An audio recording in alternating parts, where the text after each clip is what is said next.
My wife spent 23 years of her life restoring a single car. When I walked into the empty garage that Monday morning, my daughter looked at me and said, "I sold it, Dad. My husband needs the money for our Dubai trip." I collapsed right there when I realized my own daughter had betrayed me, until the next morning when the buyer called.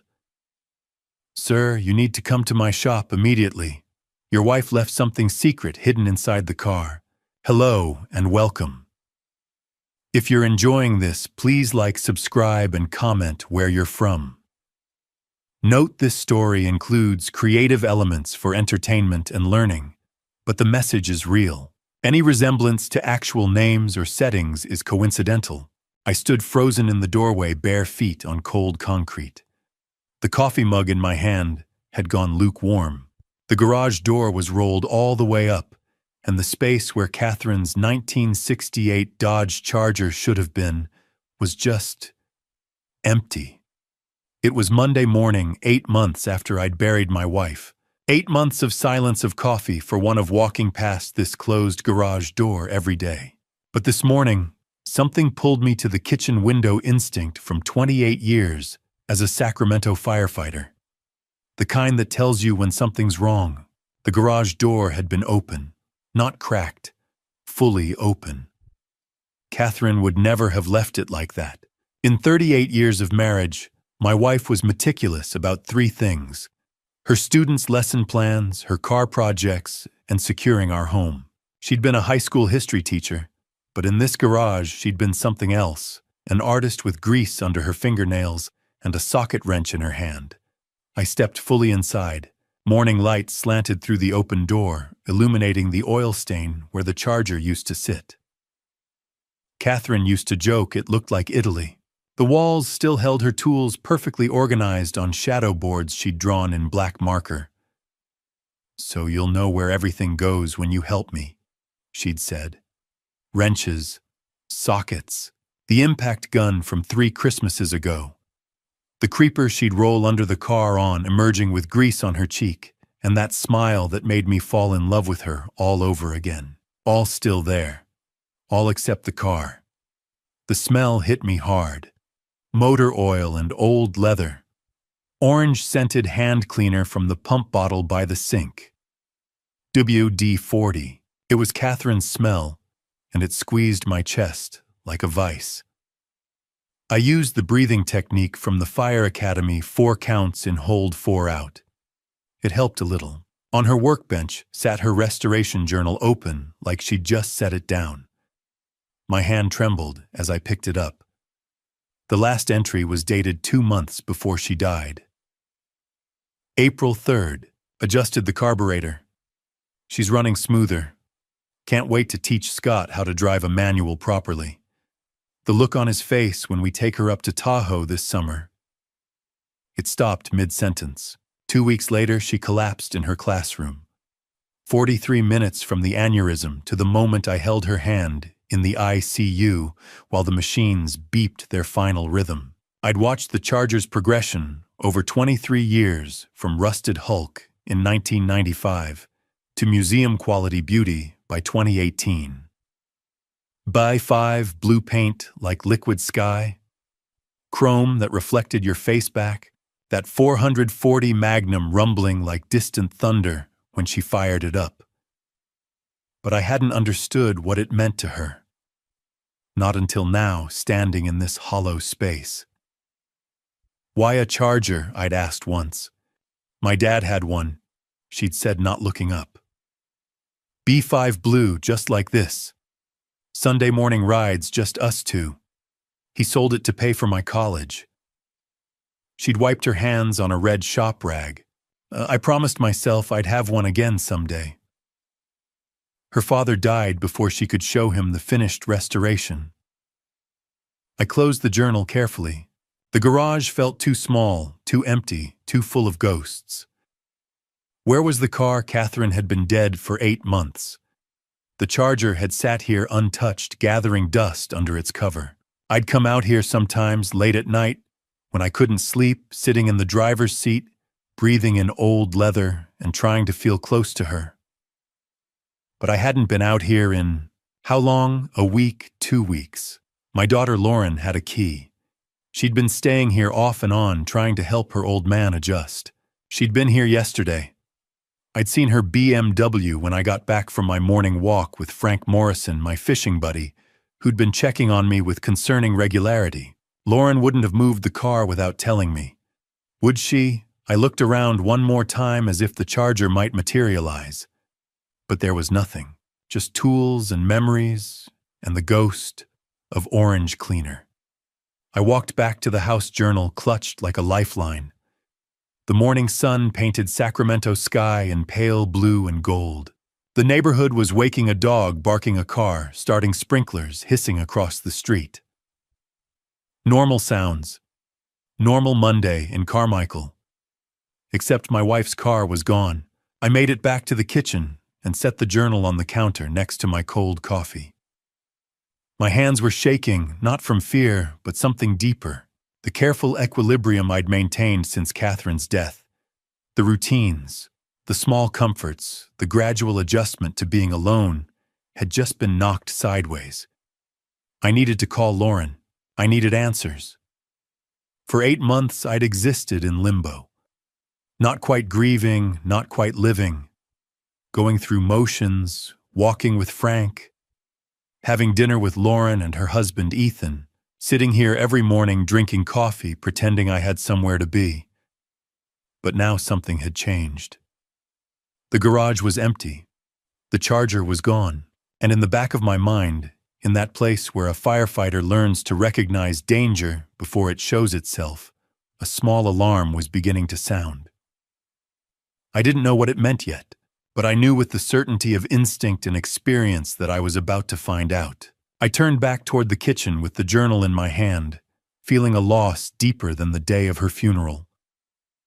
The next morning, an unfamiliar number called. The black BMW pulled into my driveway just after 5 o'clock. I'd spent the day pacing Catherine's journal on the kitchen table. I'd called Lauren 3 times. No answer. I recognized the BMW immediately, a leased 3 Series with dealer plates still visible. The kind of car you drove when you wanted people to think you had money. Small detail, but it told me everything. Lauren emerged from the driver's seat first, pausing with her hand on the door. Even from the kitchen window, I could see her avoiding looking at the open garage, at the empty space. Ethan Shepard came around the car with casual confidence. He placed his hand on Lauren's shoulder, not comforting, but possessive. The gesture made something cold settle in my gut. I met them at the front door. Dad. Lauren's voice was small. She wouldn't meet my eyes. Inside. They followed me to the kitchen. Ethan glanced around like he was calculating property values. Lauren sat at the table, Catherine's chair, while Ethan leaned against the counter like he belonged here. Where's the car? I kept my voice level. Firefighter calm. Lauren's hands twisted in her lap. Dad, I can explain. Where is the car? We needed the money for Dubai. Ethan's been planning this trip, and the car was just sitting there. It's just Metal Scott. Ethan's voice cut across the room. He said my name like we were old friends. Catherine's gone. What's the point of keeping a car locked up when it could actually be useful? The way he said her name, Catherine, with that casual dismissiveness. My hands curled into fists. How much? Lauren glanced at Ethan. He gave a slight nod. 25,500, she said quietly. 23 years of Catherine's weekends. 23 years of careful restoration. Sold for the price of a used sedan. The buyer said it was fair, Ethan added. It's a 60-year-old car, Scott. Parts are probably rotted. Engine probably needs work. I looked at him, really looked. Mid-30s expensive haircut designer jeans that leased BMW outside. And my daughter was nodding along like this made sense. Mom would have wanted me to be happy, Lauren said, tears in her eyes now. She always said family was more important than things. She did say that. I kept my voice quiet. She also said that car represented every Sunday morning she spent with her father. The one thing she had left of him after he died. Lauren flinched. But you wouldn't remember. You stopped coming to the garage when you were 16, stopped listening to her stories. We can pay you back, Ethan said smoothly. Once we get back from Dubai, I've got investments coming through, big opportunities in the Emirates. You sold my wife's car while I was at the grocery store. The words hung in the air. Now, you knew I went to Save Mart every Monday at 3. You waited until I left.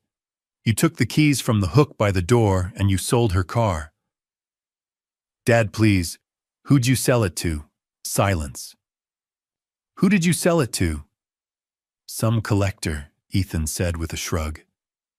Guy named Mitchell, Gary Mitchell. He owns a restoration shop on Auburn Boulevard. Something flickered in my memory. Mitchell, Auburn Boulevard. Why did that sound familiar? He paid cash. Certified check, Lauren said quickly. It's all legal, Dad. Legal. The word was supposed to be reassuring. Do you even know how to drive a stick shift? Ethan asked challenge in his voice. Catherine told Lauren you'd never learned, that she was going to teach you. So what were you going to do? Let it sit there forever, some shrine. I'd seen this before. 28 years of walking into burning buildings teaches you to read people. Ethan wanted me to react, wanted me to lose my temper to give him an excuse to paint me as the unreasonable old man. So I didn't give him what he wanted. I walked to the counter and picked up Catherine's journal, opened it to that last entry, set it in front of Lauren. Read it. She read. I watched her eyes move across the page, watched them stop at that unfinished sentence. Can't wait to teach Scott how to drive a manual properly. The look on his face when we take her up to Tahoe this summer. A tear hit the page, smudging ink that was already 20 months old. We should go, Ethan said, straightening. His hand found Lauren's shoulder again, steering, controlling. Scott needs time to process. We'll talk when everyone's calmer. Lauren stood eyes still on the journal. Dad, Just go. I watched from the kitchen window as Ethan opened the passenger door for her, as that leased BMW backed out of the driveway where Catherine's Charger used to park. I stood alone in the empty garage. The tools hung on their shadow boards. The oil stain remained on concrete. The smell of orange hand cleaner lingered. Catherine's journal was still in my hand. I opened it again, looking at that last entry, and noticed something I'd missed.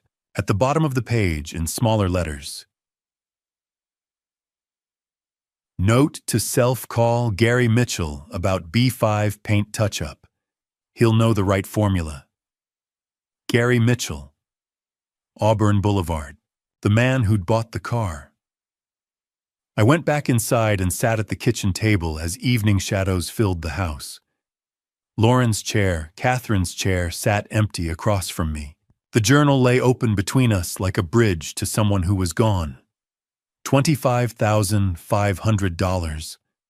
For a car Catherine had poured her heart into. For a car that was supposed to take us to Tahoe that summer. Windows down her, teaching me to feel the clutch engagement point, laughing when I ground the gears. For a car that was now owned by a man whose name Catherine had written in her journal 2 months before she died. I closed my eyes and used the breathing technique. 4 counts in. Hold. 4 counts out. When I opened them, nothing had changed. The garage was still empty. Lauren was still gone. Catherine was still dead. But that name, Gary Mitchell, sat in my mind, like a small flame in the darkness. The phone rang the next morning at 6:45. A Sacramento number I didn't recognize. I answered on the second ring. Mr. Plenty. The voice was rough with age and emotion. My name is Gary Mitchell. I think we need to talk about your wife's car, Mr. Lawson. The voice was rough with age and emotion. "My name is Gary Mitchell. I'm holding your wife's car." I sat up straighter at the kitchen table. "You bought it." "I bought it to protect it. Your daughter didn't know what she was selling." A pause, heavy with meaning. "I was at Catherine's funeral, Mr. Lawson, back row. I didn't have the courage to come up to you after. How do you tell a man you barely know that his wife saved your life 25 years ago?" The kitchen tilted slightly. "What are you talking about?" "There are things Catherine wanted you to know. Things she left for you. In the car." His voice cracked. "Please, can you come to my shop? This isn't something I can explain over the phone." I looked at the clock. 6:47 a.m. "Where are you?" "Mitchell Auto Restoration, 3847 Auburn Boulevard. Blue building with the vintage Gulf sign out front. I'll be there in 30 minutes. I took the F-150 Catherine's truck, really, though she'd always insisted it was mine. She'd driven it more than I had hauling parts and tools for the Charger. The bench seat still smelled faintly of her coconut shampoo. The morning commute was building as I drove through Sacramento. I passed Sutter Memorial Hospital, where Catherine had taught health education for 15 years before moving to the high school. The building looked the same as always, brick and glass parking lot already filling with the morning shift. Students still sent cards, sometimes telling me how Mrs. Lawson had made anatomy interesting, how she'd encouraged them to pursue nursing. Auburn Boulevard cut through the older industrial section of Sacramento. Auto repair shops lined both sides of the street, interspersed with parts, warehouses, and body shops. The kind of neighborhood where mechanics still had grease permanently embedded under their fingernails and could diagnose engine problems by sound alone. Mitchell Auto Restoration sat between a tire shop and a welding supply company. The building was blue, faded by years of Sacramento sun, with a restored 1960s Gulf oil sign mounted above the 3 bay doors. All the bays were closed. The parking lot held maybe a dozen cars in various states of restoration. Classic Mustangs, a Camaro, what looked like a '57 Chevy with primer gray panels. And in the far corner under a carport covered with a gray tarp, a shape I would have recognized anywhere. I parked the F-150 and sat for a moment, hands on the steering wheel. Through the office window, I could see a man standing, watching, waiting. Even from here, I could see the tension in his shoulders. The morning air was cool when I stepped out. Somewhere in one of the bays, an air compressor kicked on with a mechanical wheeze. The smell of paint thinner and metal dust hung in the air, a garage smell, but different from Catherine's. More industrial, more business than passion. The office door opened before I reached it. Gary Mitchell was shorter than I'd expected, maybe 5'8", wiry build, wearing navy coveralls with his name stitched over the pocket in white thread. 58 years old according to the outline, but he looked older. Silver hair, weathered face, hands scarred from decades of working with metal and machinery. His eyes were red-rimmed like he hadn't slept. "Mr. Lawson." He extended his hand. It trembled slightly. "Thank you for coming." His grip was firm despite the tremor, a working man's handshake. "Gary." I nodded toward the covered shape in the corner. "That's Catherine's car." "It is." He didn't let go of my hand immediately, and I need you to understand something before we go any further. I didn't buy this car as a business transaction. I bought it to protect it. To protect what Catherine left inside it. He released my hand and gestured toward the office. "Please, let me start at the beginning." The office was small, a metal desk buried under invoices and repair manuals, a dented filing cabinet, a coffee maker that looked older than my marriage. Photos covered every inch of wall space, classic cars, restoration projects, a younger Gary shaking hands with satisfied customers. And there in the corner, a photo I hadn't expected to see. Catherine, maybe 15 years younger, standing next to Gary in front of this same building. She was smiling that real smile, the one that reached her eyes, holding a set of keys. Gary's arm was around her shoulders and both of them looked impossibly happy. I stared at the photo, unable to speak. November 1999, Gary said quietly, following my gaze. The day I got the keys to this place. The day I stopped being a mechanic working out of my garage and became a business owner. He moved toward the old coffee maker. Coffee. No, just tell me what this is about. He nodded and leaned against the desk, his hands gripping the edge like he needed the support. 25 years ago, I was broke, Mr. Lawson. Divorced, living in a studio apartment over on Stockton Boulevard, and working 3 jobs, dealership mechanic by day, Jiffy Lube, on weekends freelance restoration work whenever I could find it. I was trying to save enough to open my own restoration shop. It was my dream. The only thing keeping me going through the worst time of my life. He picked up a framed document from the desk, a bank form yellowed with age and protected behind glass. I had the skills, the experience, the reputation. What I didn't have was capital or credit. Every bank in Sacramento turned me down. My divorce had destroyed my credit score. I had no collateral. Too risky, they said. Too specialized. The classic car restoration market was uncertain. He set the document down carefully, like it was made of something more fragile than paper. I was about to give up. Take a job at a dealership in Roseville. Let the dream die. Catherine. I said quietly, understanding beginning to dawn. I met her at a cars and coffee event at William Land Park, spring of '99. She was there with the Charger still in rough shape, then barely running, but you could see the potential. We got to talking about restoration techniques, parts sourcing, paint matching. She told me she was a teacher. I told her about my dream of opening a restoration shop. Gary's voice thickened with emotion. 2 weeks later, she showed up at my apartment with loan papers from First National Bank. She'd co-signed $50,000. The number hit me like a physical blow. 50,000.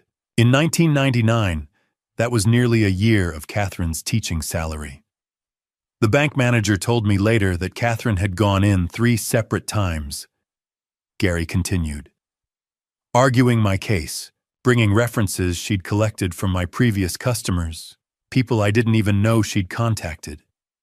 She spent hours convincing them I was a good risk, that I'd succeed if someone just gave me a chance. I remembered that time, 1999. Lauren had been just a little girl. Catherine had been teaching full-time at the high school and restoring the Charger on weekends. We'd been saving for Lauren's college fund, watching every dollar. I'd known Catherine had helped someone she'd mentioned it once, casually downplaying it. Just co-signed a small business loan for a friend, she'd said when I'd asked about the bank statements. I'd never known the amount, never known the full story. She made me promise not to tell you, Gary said, reading my thoughts. Said you'd worry about the risk, that you'd insist she couldn't afford it. He smiled sadly. But there was no risk, Mr. Lawson. Not with me.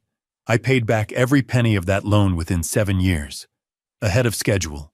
And this shop, everything I built, everything I became exists because your wife believed in a broke mechanic with a dream and grease under his fingernails. The air compressor kicked off suddenly. In the silence that followed, I could hear my own heartbeat loud in my ears. She saved your life, I said, and it wasn't a question. She saved my life. Gary agreed, his voice barely above a whisper. And last year, before she died, she made sure the Charger would save yours too.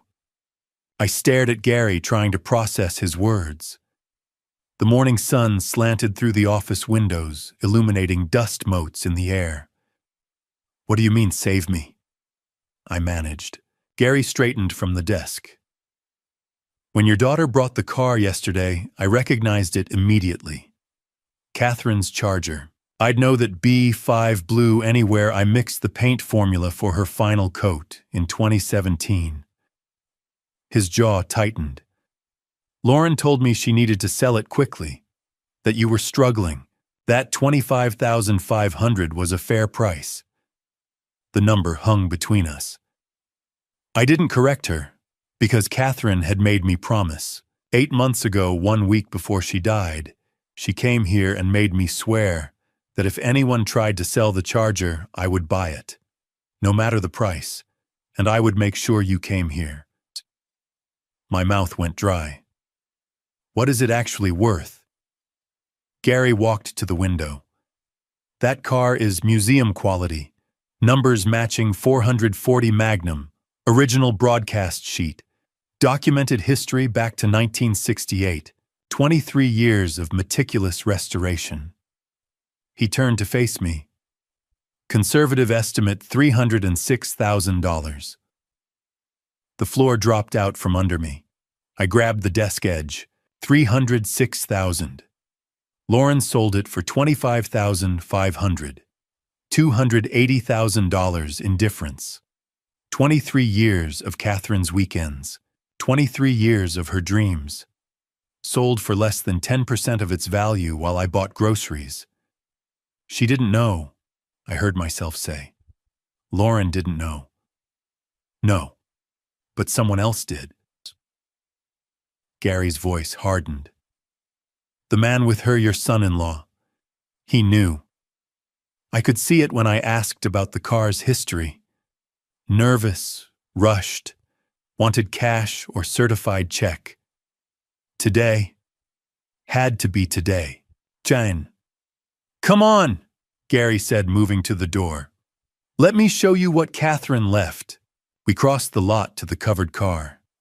Gary stopped beside it, hand resting on the tarp. Catherine came here 8 months ago, right before she died. She spent 3 hours with me, told me things she'd discovered, things about your son-in-law. He pulled back the tarp slowly. Things she needed you to know, but she couldn't tell you directly. So she asked me to hide it, to protect it. The B5 blue paint gleamed under morning sun. Perfect. Flawless. Chrome bumpers reflected my face. Through the window, immaculate black leather interior. Catherine's masterpiece, her 20-year love letter, sold for pocket change. Gary opened the driver's door. The smell of leather and old car washed over me. For a moment, I was back in our garage watching Catherine slide into this seat. Her satisfied smile. Behind the radio, Gary said, reaching across. His hands pressed something. A click. The radio panel swung open on hidden hinges. Behind it, a compartment. Custom-built. 8 inches deep. Inside, a manila folder thick with papers. A sealed envelope with my name in Catherine's handwriting. A small wooden box with a brass lock. Gary stepped back. She made me install this 2 years ago. For important documents, she said. But 8 months ago, she brought these things. Made me promise that if anything happened, if anyone sold this car, I would buy it and make sure you came here. I stared at the compartment. My hands shook. I'll give you privacy, Gary said quietly. Office has coffee. I'll be in Bay 2. He walked away. A bay door clanged open. Air compressor hissed. I was alone. I sat on the driver's seat edge, feet still outside. The leather cool under my palms. I reached into the compartment with trembling hands. The envelope first. Heavy, thick paper. My name's Scott, in Catherine's handwriting. Sealed with red wax. Old-fashioned, deliberate. I broke the seal and pulled out 3 folded sheets. A letter. Dated April 5th. 2 months before she died. My dearest Scott, if you're reading this, then I'm gone. And someone has tried to sell the Charger. Gary will have brought you here as I asked. I'm so sorry, my love. Sorry I had to hide this. Sorry I couldn't tell you directly. But I needed you safe. I needed you to have options, to have proof. The manila folder contains everything. 18 months of investigation. Phone records, financial documents, photographs, police reports from other states. Everything you need to understand what Ethan Shepard really is. His real name is Ryan Wells. I stopped reading. My hands shook so badly the words blurred. Ryan Wells. Ethan's real name was Ryan Wells. I looked across the lot to Bay 2. Power tools hummed. Normal sounds. Normal Tuesday morning, except nothing was normal. Catherine had known. For 18 months, she'd known something about Ethan. Something bad enough to investigate in secret. Something important enough to hide evidence in her car. I folded the letter carefully, picked up the manila folder, 2 inches thick, the tab labeled in Catherine's handwriting, Ryan Wells/Ethan Shepard. Evidence. My wife had built a case against our son-in-law in secret. And then she died. I sat in the driver's seat of her Charger holding the folder, and for the first time since her funeral, I let myself truly cry.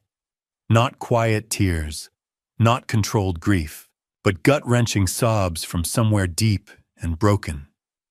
Gary must have heard, but he didn't interrupt. Just kept working, giving me privacy to fall apart. When I could breathe again, I wiped my face and looked down at the folder in my lap. Catherine's handwriting on the tab, her evidence, her 18 months of work, her final gift to protect me. With shaking hands, I opened it. I sat in the driver's seat of Catherine's Charger and read her letter. My dearest Scott, if you're reading this, then I'm gone. Someone has tried to sell the Charger. Gary brought you here as I asked. I'm so sorry I had to hide this. But I needed you safe. I needed you to have proof. His real name is Ryan Wells. The words hit like a punch. Ryan Wells. Our son-in-law had been using a fake name for 2 years.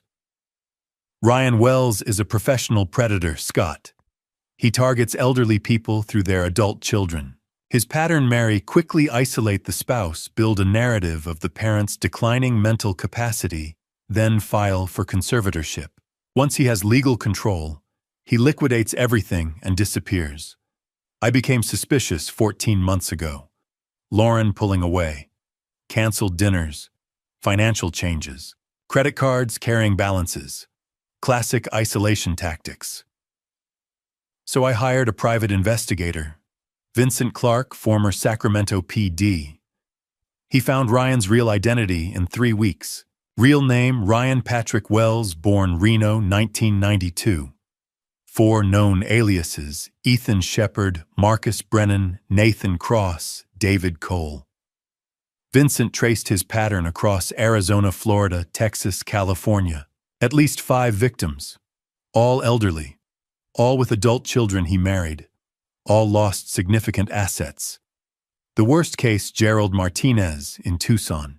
His father lost $476,000 before Gerald discovered the truth. Ryan, using the name Marcus Brennan, had already fled. $476,000. I thought about our house, our savings, everything Catherine and I had built over 38 years. I confronted him once, Scott, 6 months ago. Told him I knew who he was, that I had evidence. He smiled, said, "You have no proof Lauren would believe. If you try to expose me, I'll convince her you're losing your mind, that you need help."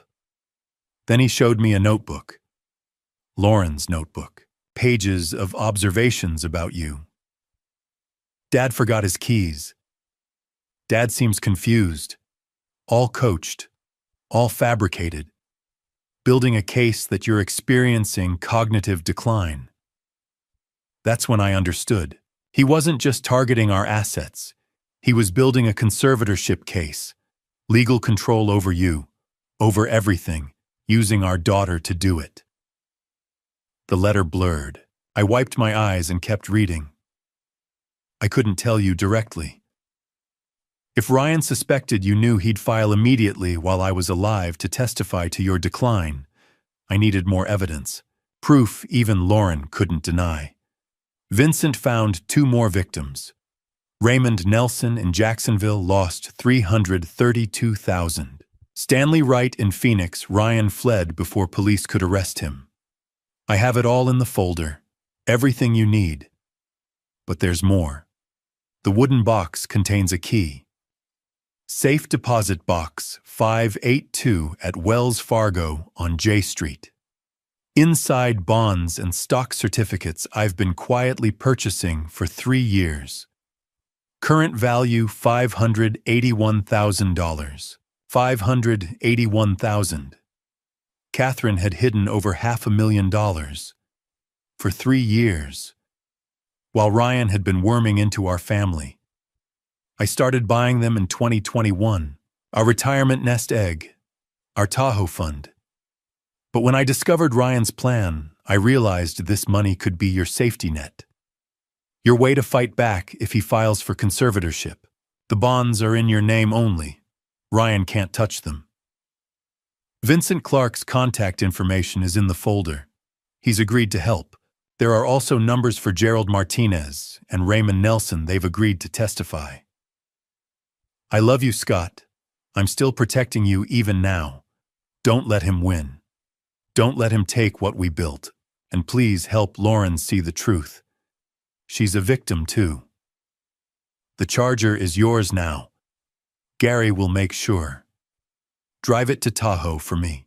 Remember that I loved you for 41 years, and I'll love you for whatever comes after.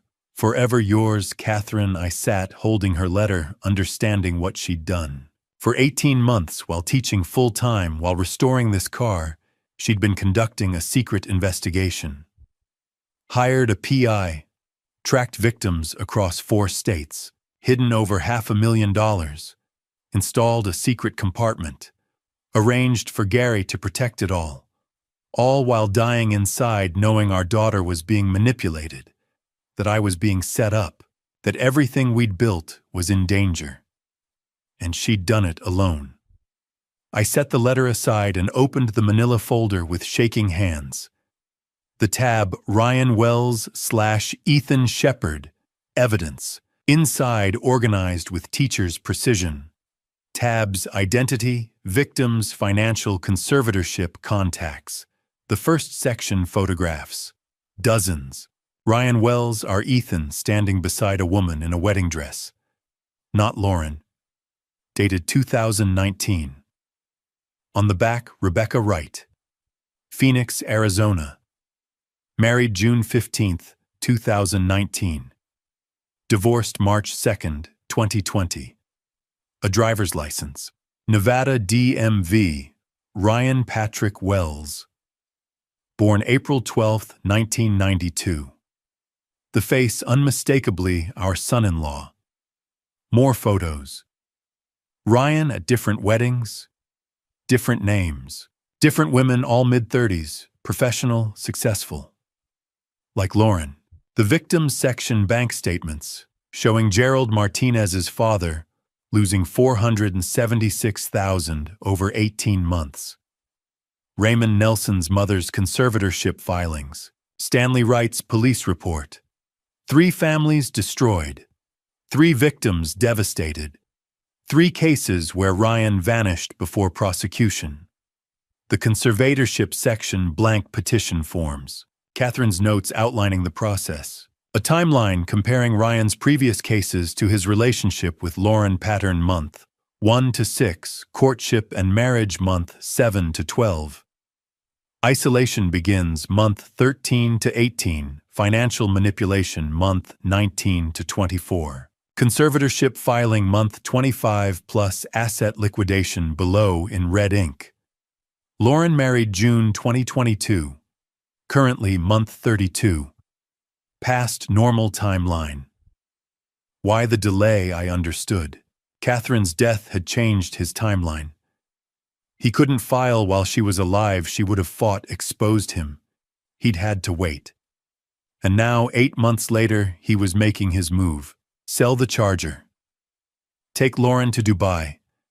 Come back and file while I was alone, grieving, vulnerable. The contacts section, Vincent Clark's card. Gerald Martinez's number. Raymond Nelson, a lawyer, Patricia Brown, elder law attorney. At the bottom, Catherine's note, Scott, call Vincent first. He knows everything. Gerald and Raymond will help. Patricia Brown will represent you pro bono if Ryan files. I've already arranged it. You are not alone. I love you. See, I closed the folder. My face was wet with tears. Catherine had spent 18 months building this case. 18 months protecting me. 18 months carrying this burden alone. She'd hidden $500,000. Hidden the investigation. Hidden the truth. All inside this car. All arranged so Gary would bring me here to discover everything. My wife had built me a life raft, disguised as a 1968 Dodge Charger. Gary appeared beside the car with coffee. Found what you needed. I nodded, unable to speak. He handed me a cup. She was something special. She was. She came here that last week and showed me everything. Asked me to protect the car. Protect you. He paused. She cried that day. Said she wished she could tell you directly, but she knew you'd try to confront him. She died protecting me, I said, voice breaking. She lived protecting you too, Gary corrected gently. She had the key for the safe deposit box in that wooden box. You should go to Wells Fargo today, before your son-in-law figures out those bonds exist. I reached into the compartment and pulled out the wooden box. Locked. She said the key was in the box. Gary smiled slightly. Check behind the lock. Magnetic catch. I found it. Pressed. A hidden panel slid open. Inside a brass key. And beneath it, one final note, box 582. Go today. Don't wait. I love you. See. I looked up at Gary. She thought of everything. She did, he agreed. Question is, what are you going to do about it? Back in Gary's office, I called Wells Fargo. Wells Fargo Capital Mall branch. I need to access a safe deposit box, number 582. My wife's Catherine Lawson. A pause. Mr. Lawson. This is Sandra Miller, Catherine's branch manager. I attended her funeral. I'm so sorry. When would you like to come in? I looked at my watch. 9:47 a.m. Now. I'll be here. Wells Fargo sat on Capitol Mall, granite and glass. Sandra Miller met me immediately, early 50s, kind eyes, professional suit. Catherine spoke of you often, she said, leading me through the lobby. My Scott, she'd say, always with that smile. Her eyes glistened. When I heard about the aneurysm, I still can't believe she's gone. We entered the vault. Rows of metal boxes, fluorescent lighting. Sandra located 582. Your key. I inserted the brass key. Both keys turned. The box slid free. Take all the time you need. She left. The vault door clicked shut. Inside the box, documents in protective sleeves, stock certificates, bond certificates. All the same company, TechCorp Solutions. All dated 1987. Beneath them, Catherine's note, Scott. Bought these in 1987 when TechCorp was a startup. $5,000 investment. In 2020, TechCorp went public. These are now worth $581,000. They're yours. Protect yourself. C. $5,000 in 1987 had become $581,000. I sat for 20 minutes reading her note over and over. She'd given me not just evidence, but the means to fight, to hire lawyers, to protect myself. Sandra helped me transfer everything into my name box 647, solely mine. 40 minutes of paperwork. "No one can access this but you," she said firmly. "These assets are protected." I left with 2 brass keys in my pocket, feeling their weight like talismans. Outside in the F-150, I opened Catherine's folder to the contacts section. 3 numbers. First, Gerald Martinez, a man who'd lost everything to Ryan Wells. I dialed. 3 rings. Martinez. "Mr. Martinez, Gerald Martinez. My name is Scott Lawson. My wife Catherine gave me your number." A pause. Catherine Lawson, the teacher investigating that son of a bitch. Is she there? My throat tightened. She passed away. 8 months ago. "Aw, hell. I'm real sorry." His voice softened. "She was good people. You're calling because he's doing to you what he did to us. He married my daughter 2.5 years ago. We just found out his real identity. We knew him as Marcus Williams, that what he's calling himself now, Ethan Shepard. Ryan Wells is his real name." Jesus. How many names does this guy have? Gerald sighed. "Marcus married my daughter Angela in 2018. Whirlwind romance. 6 weeks to wedding. 6 months in, things changed. Angela pulled away from family. Always had excuses." I listened, gripping the phone. Then Marcus started talking about how Dad was getting forgetful, wandering confused, leaving the stove on. All lies. My father was 73 and sharp as a tack, still running his construction business. But Angela believed him. She believed him. Because he'd been documenting everything, taking pictures of Dad's pills, left out. Recording conversations designed to make Dad sound confused. The notebook. Lauren's fabricated observations. Marcus convinced Angela Dad needed help. Next thing, conservatorship hearing. Angela testifying about Dad's decline. Marcus had fabricated medical records, paid witnesses, bogus doctor evaluation. The court believed him. The court believed Angela. My own sister testifying against our father. Gerald's voice cracked. Conservatorship granted. 3 months later, Marcus sold Dad's house $430,000. Sold his business $46,000. Emptied bank accounts. Total $476,000. My God. Then Marcus vanished. Divorce papers for Angela by mail from Nevada. And Dad. Gerald trailed off. Dad died 6 months later. Heart attack, doctors said. But I know he died of a broken heart. The parking garage was silent. Your wife called me 18 months ago, Gerald continued. Asked if I'd testify. I said yes. That offer stands. You need me in California, I'll be on the next plane. Thank you. Catherine was building a hell of a case. Finish what she started. Don't let him win. When you're ready to take this bastard down, call me. We talked another 10 minutes. Gerald explained Marcus's methods, how he researched targets for months, studied family dynamics, exploited weaknesses. When I hung up, my hands shook with rage. Ryan Wells had done this before, multiple times, perfected his technique, destroyed families, stolen life savings, and now he was in my house, planning to do the same to us. I gripped the steering wheel.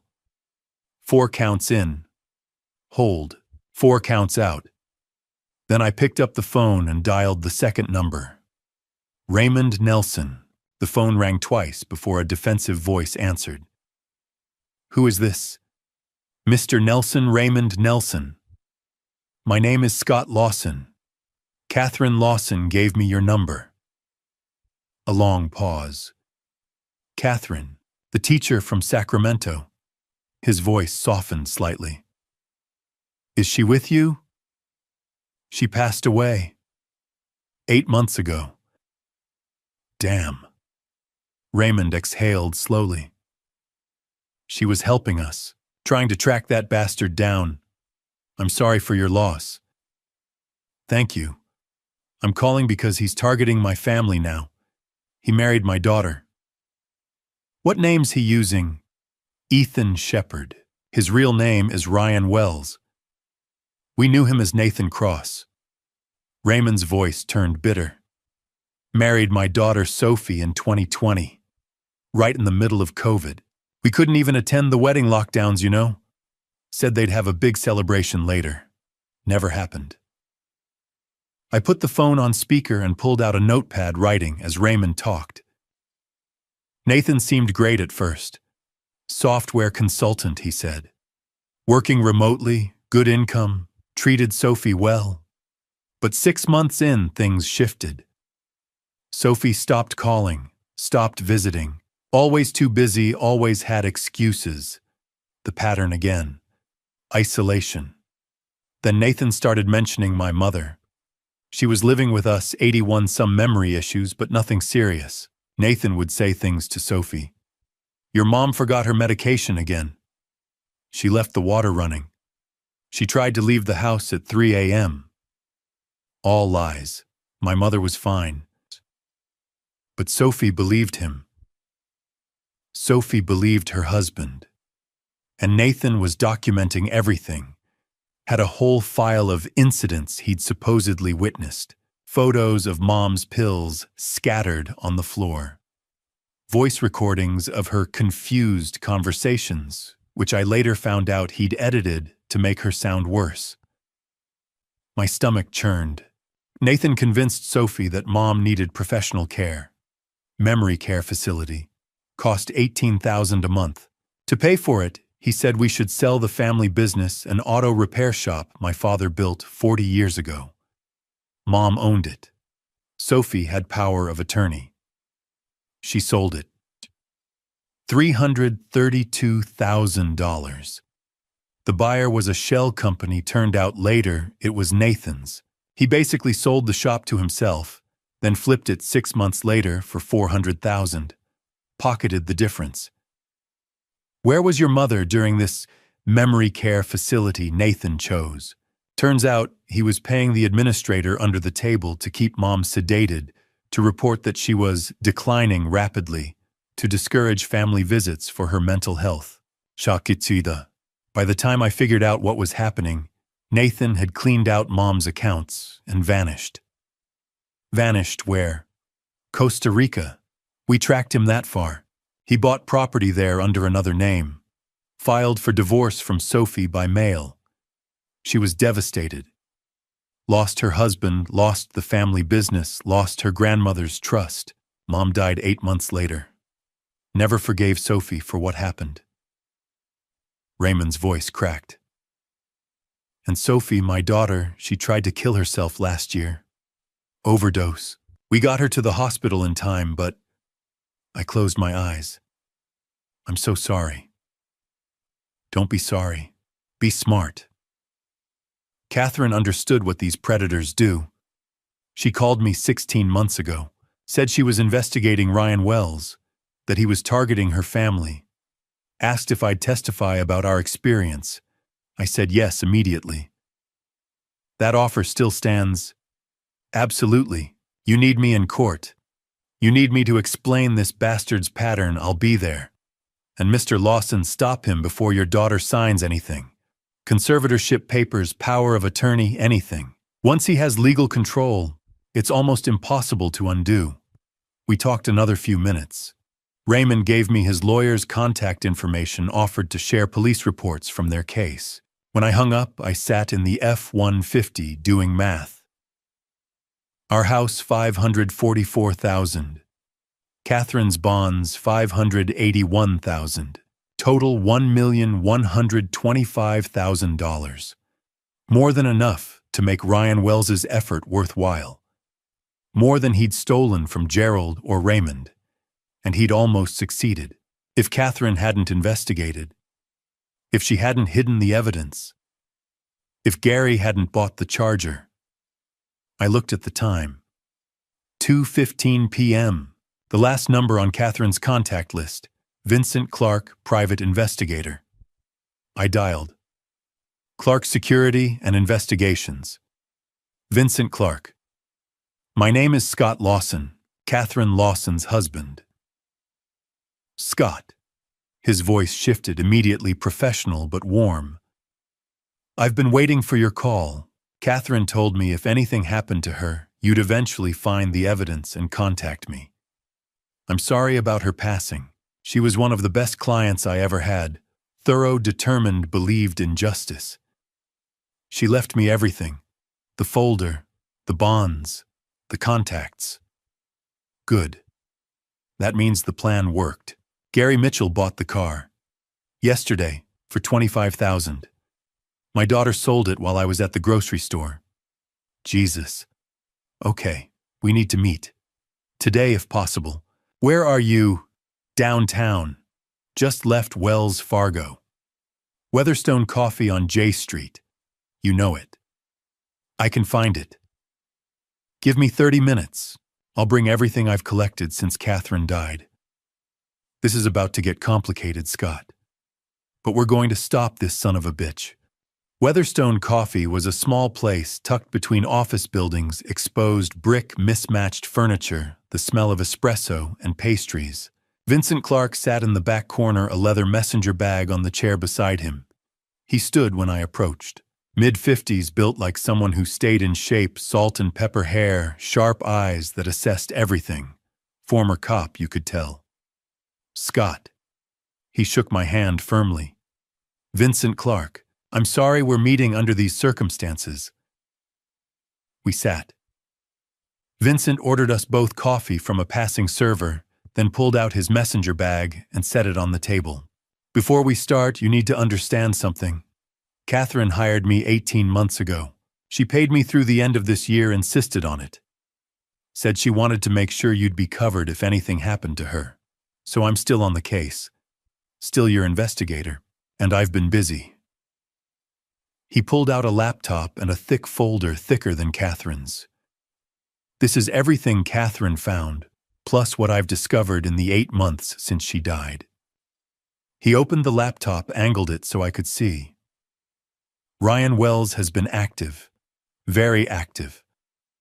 The screen showed a spreadsheet. Columns, name, alias, location, victim, amount, stolen status. I counted 9 rows, 9 victims.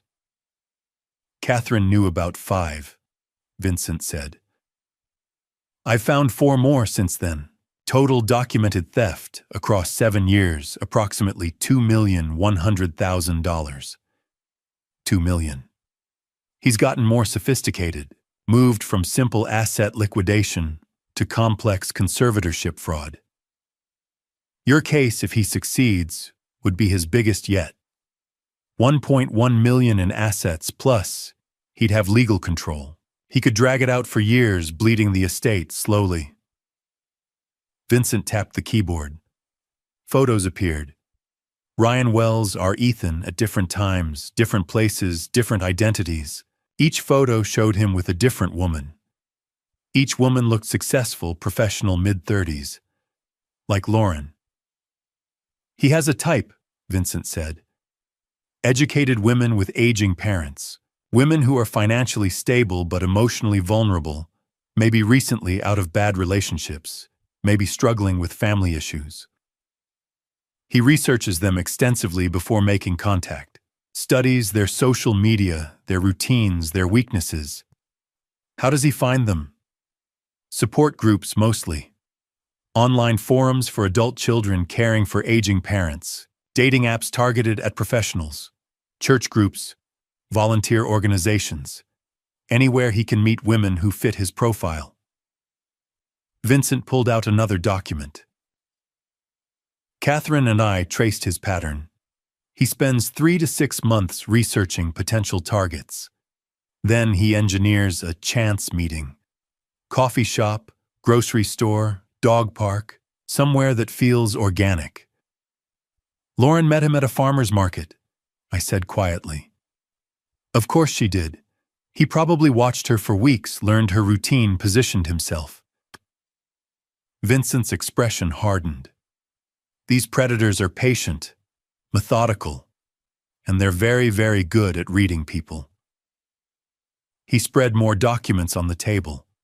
Bank statements, court filings, police reports, photos of victims, elderly people whose families had been destroyed by Ryan Wells.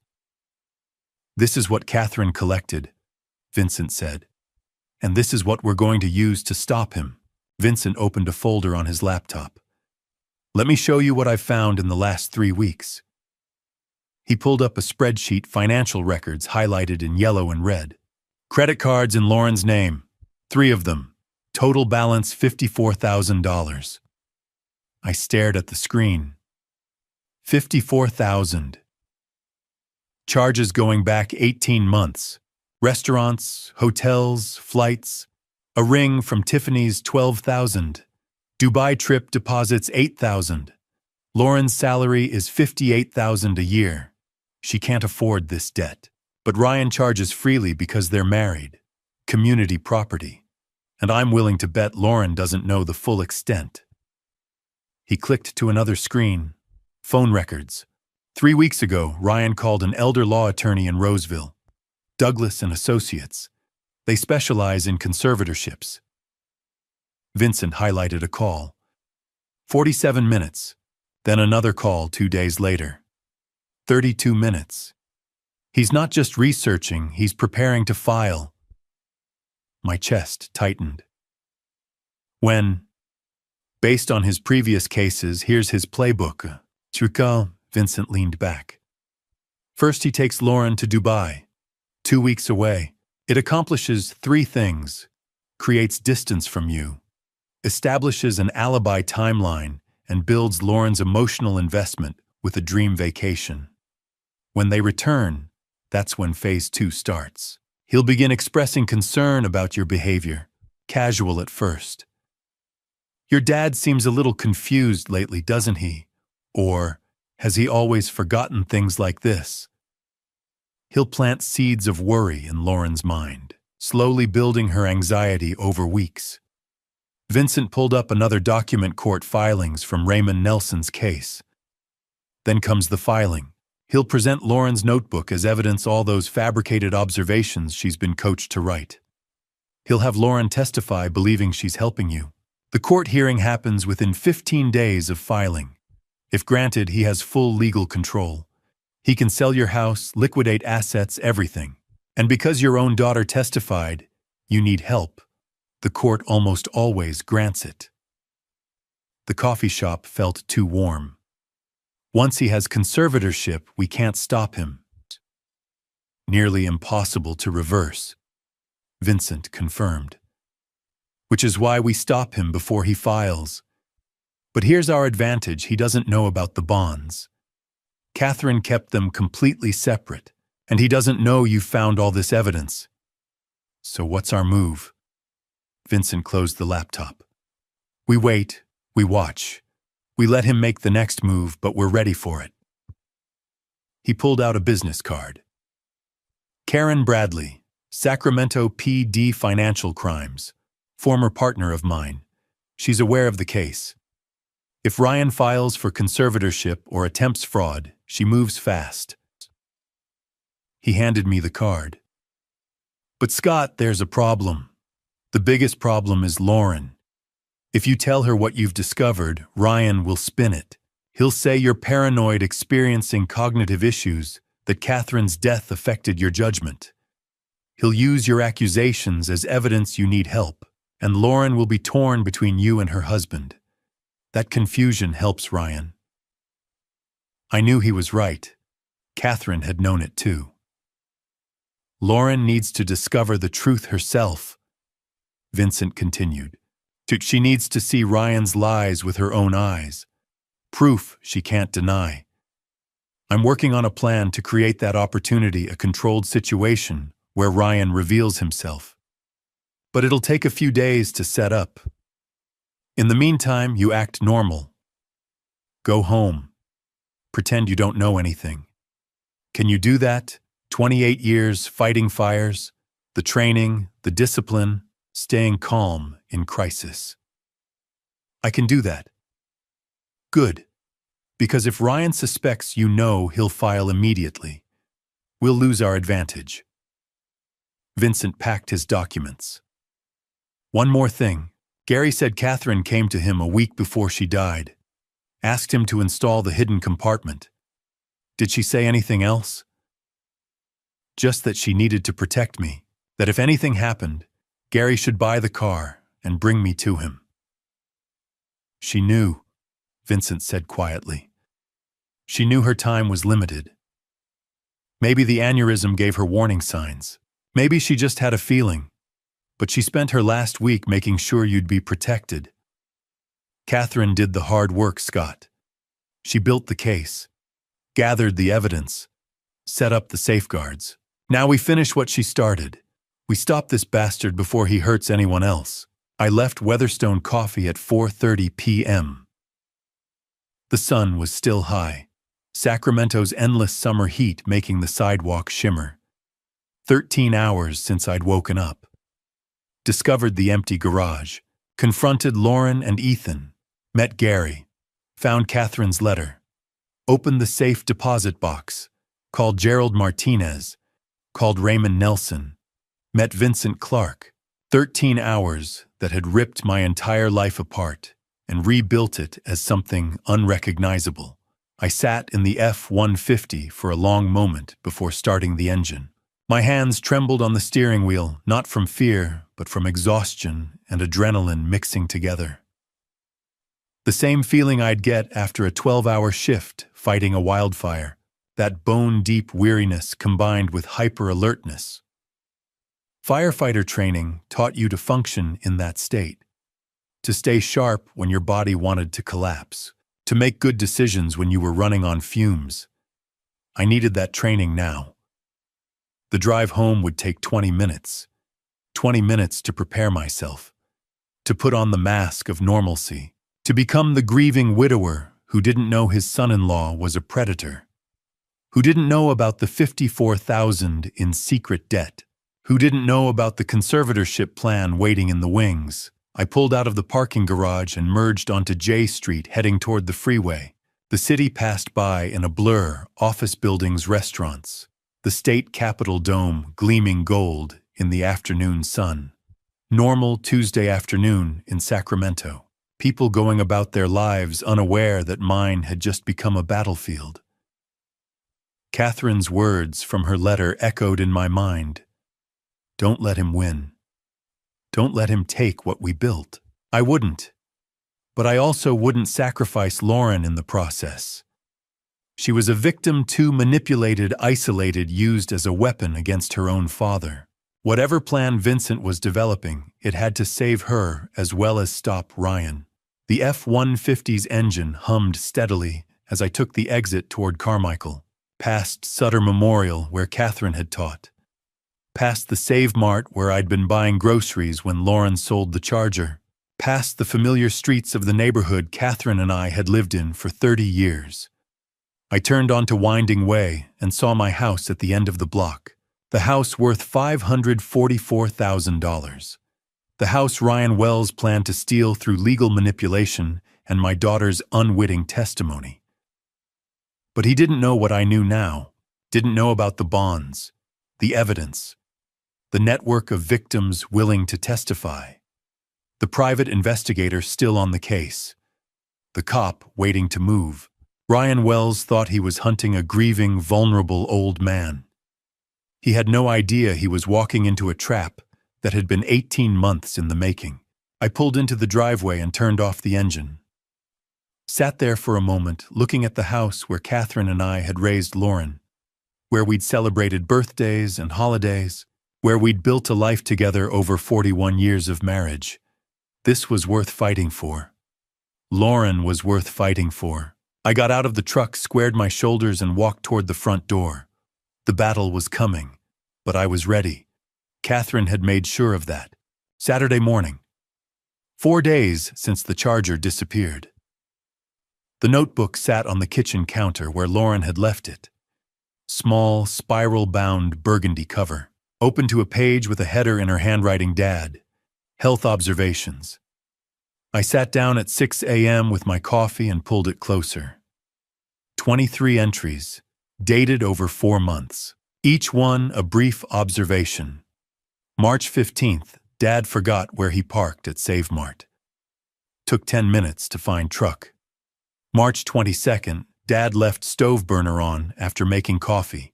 April 3rd, Dad called me twice asking same question. April 18th, Dad confused about what day it was.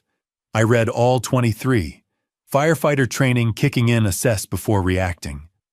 Look for patterns, separate emotion from analysis. By entry 10, I understood.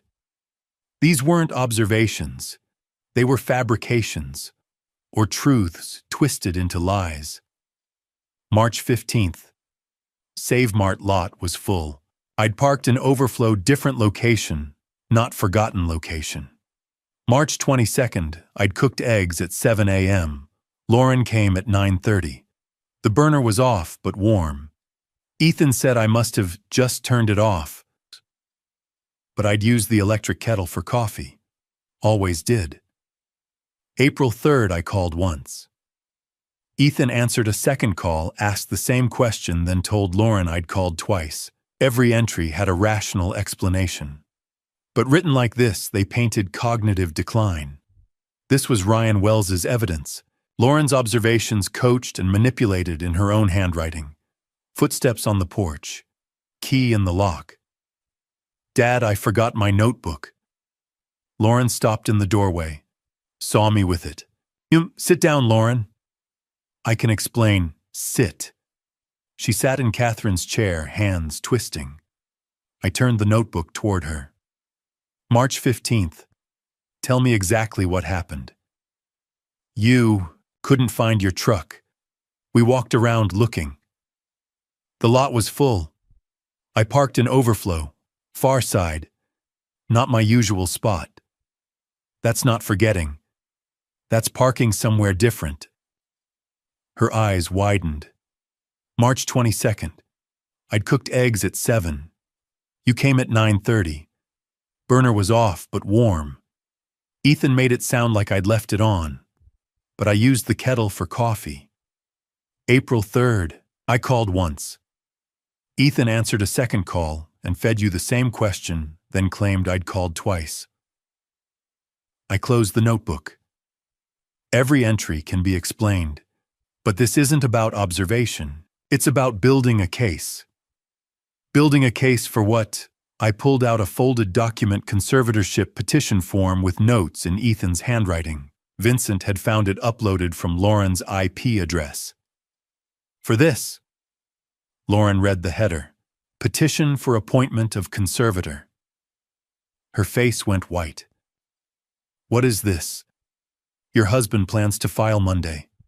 He needs you in Dubai away from me while he submits it. When you return, there's a court hearing. He presents your notebook. You testify about my decline. The court grants him control over me and everything I own. No, Ethan wouldn't. His real name is Ryan Wells. He's done this 5 times. Marries women with aging parents. Isolates them. Builds evidence. Files for conservatorship. Liquidates assets. Disappears. Lauren stared. You're wrong. Gerald Martinez's father in Tucson lost $476,000. Raymond Nelson's mother in Jacksonville lost $332,000. Both daughters testified against their own parents. Both times Ryan Wells vanished after stealing everything. Stop. I pulled out Catherine's manila folder, set it between us. Your mother knew. She investigated him for 18 months, hired a private investigator, gathered police reports, court documents, financial records. Lauren touched the folder with trembling hands. Mom knew. She tried to warn you 3 months before she died. You told her she was being overprotective. Lauren's face crumpled. She tried to talk to me. I pushed her away. She was trying to protect me, and I... Her voice broke. You didn't know. That's what these men do. They manipulate. You're a victim too. She opened the folder. Photos spilled out. Ryan at different weddings, different names, different women, court documents, police reports, bank statements. Oh my God. She read in silence for 10 minutes. I watched my daughter process the truth, watched her world collapse. Finally, she looked up. The Dubai trip. That's his exit strategy. He files while you're gone. By the time you return, the hearing's scheduled. He has you testify with the notebook. Then he liquidates everything and disappears. What do? We stop him. But Lauren, are you with me? This will get ugly. Police, court, public record. Your marriage ends. Everything changes. Lauren closed the folder, wiped her tears. When she looked at me, I saw Catherine, that fierce determination. He used me to hurt you, made me document lies about my own father. He's stealing everything Mom and you built. Her voice hardened. Tell me what we need to do. I smiled for the first time in days. First, we call Vincent Clark. Then we set a trap. The knock came at 2 p.m. Lauren had just left to meet Vincent at his office. I opened the door to find Gary Mitchell on my porch, looking like he hadn't slept in days. Gary, what's wrong? I need to talk to you about the charger, about Ryan. His voice was rough. I think I just figured out what he did, and it's worse than we thought. I let him in. He paced the kitchen, hands shaking. Sit down. Tell me what happened. Gary collapsed into a chair. Last Monday, before Lauren even brought the car to me, a man called my shop, said his name was Ethan Shepard, your son-in-law. My blood went cold. He told me Lauren was thinking about selling Catherine's charger, said he knew I'd been friends with Catherine, that the car had sentimental value, asked if I'd be interested in buying it. What did you say? I said yes, of course, for Catherine's sake, to protect it. Gary rubbed his face.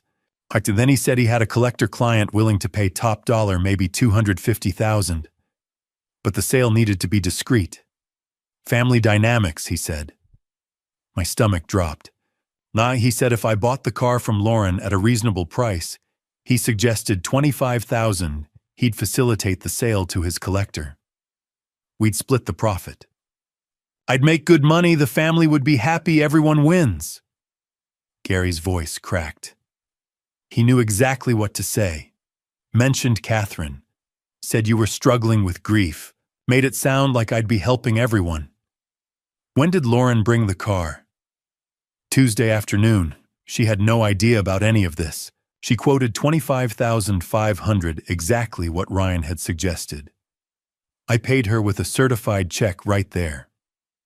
And then, Wednesday morning, Ryan called. Said his collector was ready. Needed payment immediately, wire transfer. $200,000. He'd handle everything. I'd get my cut after the sale finalized. I closed my eyes. You paid him. I wired $200,000 Wednesday afternoon. He said the collector would pick up the car Friday. But Friday came and went. No collector, no Ryan, no calls. I tried calling him, voicemail. I drove to your daughter's apartment this morning. The landlord said they'd given notice. Moving out next week. He played us both. He didn't just steal from you, Scott. He stole from me too. $200,000 for a fake collector who doesn't exist. Plus Lauren got $25,000 from me. He walked away with $225,000 total. I did the math. Catherine's charger was worth $306,000. Ryan convinced Gary to pay $200,000 for a fake sale. Lauren got $25,500. Ryan pocketed Gary's $200,000 while ensuring the car was sold far below value, so he could later claim it wasn't worth much when liquidating my assets through conservatorship. It's not just theft, I said slowly. It's layered fraud. He gets your $200,000 immediately. He gets the car out of the house. And when he files for conservatorship Monday, he can point to the low sale price as evidence of my poor judgment. Gary stared at me. Conservatorship. I showed him the petition form. Gary read it, his face going pale. Jesus Christ. How long has he been planning this? 18 months? Maybe longer. I showed him Catherine's folder. He's done it before.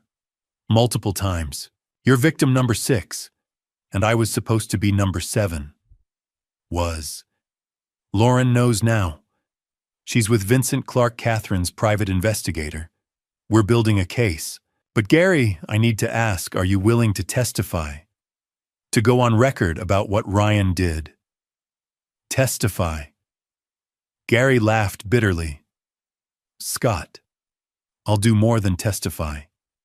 He used Catherine's memory to scam me, used my grief, my respect for your wife to steal $200,000.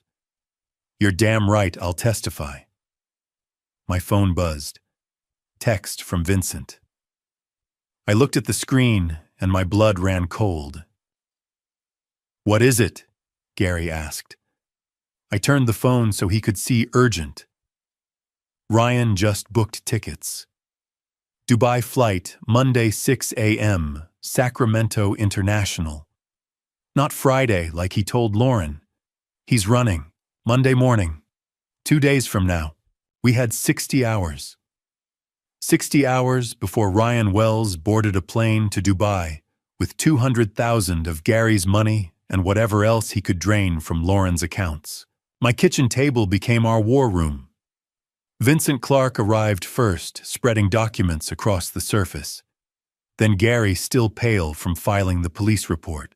Lauren sat in Catherine's chair, jaw set with determination. And Frank Morrison, my fishing buddy, retired firefighter. The man who'd been checking on me since Catherine died, stood by the counter with his arms crossed, ready to help however he could. Let's be clear about what we're facing, Vincent said, pulling up his laptop. Gary filed a fraud report with Sacramento PD. Detective Bradley is on it. But here's the problem. Gary willingly wired the money. Ryan promised a business transaction that didn't materialize. Without evidence of intent to defraud or proof he's fleeing, it's a civil matter, not criminal. He's booked a one-way ticket to Dubai, I said. That's fleeing. Booking a ticket isn't illegal. People travel internationally all the time. We need something concrete, admission of fraud, proof of the conservatorship scheme, something that gives Bradley grounds for arrest. Lauren looked up. What if he confesses? Vincent turned to her. If Ryan admitted his plan on record, that would work. But he's not going to confess to the police. He might confess to me.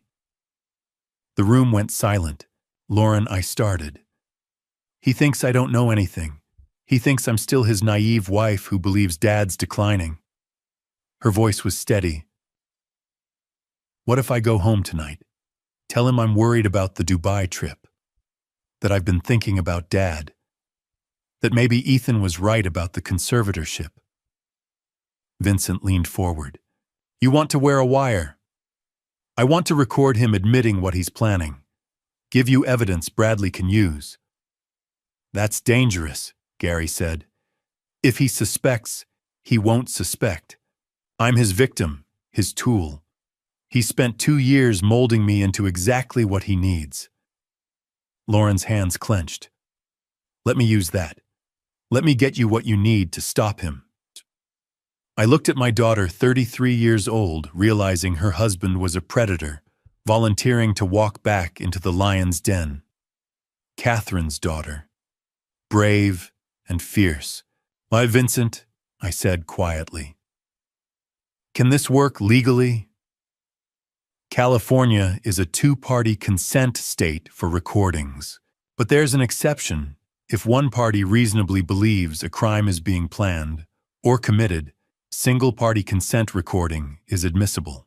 Given the conservatorship petition, the fraud against Gary and Ryan's flight booking, we have reasonable belief. Vincent pulled out a small device. "This is a digital recorder. Voice-activated. Clips to your bra. Records up to 8 hours." "What do I say to him?" Lauren asked. "Nothing direct. Don't accuse. Don't confront." Vincent opened a notepad. "You're confused. Emotional. You say things like, 'I've been looking at Dad's behavior and you're right, he does seem off.' You express worry about the trip. What if something happens to Dad while we're gone? You let Ryan comfort you, and when he's comfortable, when he thinks you're back under his control, you ask the right questions." "What questions?" "What happens after Dubai? What's the next step with Dad? Let him explain the conservatorship. How will that help? Let him lay out the plan. What about the house, the assets? Let him tell you how he'll liquidate everything." Lauren nodded slowly. "He'll think I'm finally on board. Finally seeing things his way." "Exactly. And Lauren." Vincent's voice turned serious. "If at any point you feel unsafe, you leave. Immediately. Text me the code word Tahoe. I'll have someone there in 5 minutes." Frank stepped forward. "I'll be in the parking lot, sitting in my truck. You need me, I'm there." "We all will be," I said. Vincent in his car, Gary in his, me in the F-150. You won't be alone. Lauren stood up. "Let's do this." Vincent fitted the recorder, a device barely larger than a USB drive, to the inside of Lauren's shirt. Tested it twice. Her voice came through clear on his laptop. "Remember," he said, "don't force it. Let the conversation flow naturally. If he doesn't bring up the conservatorship, don't push.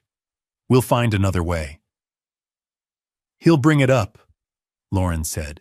"He thinks he's won. He'll want to gloat." At 7 p.m., Lauren drove to the apartment she shared with Ryan. We followed at a distance, 3 vehicles spread out parking in different sections of the complex lot. I sat in the F-150 watching the door to Unit 2C. Vincent was to my left, Gary and Frank to my right. My phone buzzed. Text from Vincent, recorder active.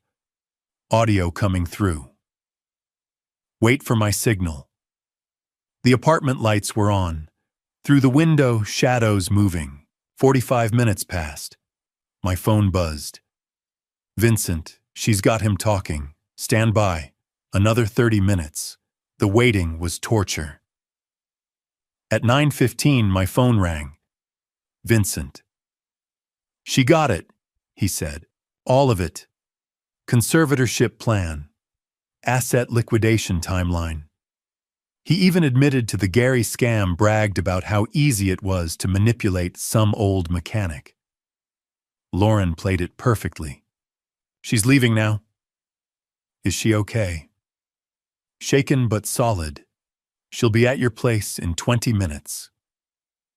I started the engine and headed home, Vincent and the others following. At 10:30, Lauren's BMW pulled into the driveway. She walked in and set the recorder on the table. Her hands trembled, but her eyes were clear. "I got it," she said. "Everything." Vincent plugged the recorder into his laptop. Ryan's voice filled the kitchen, smooth, confident, dripping with contempt. "Your dad's not going to know what hit him. By the time we're back from Dubai, the petition's filed.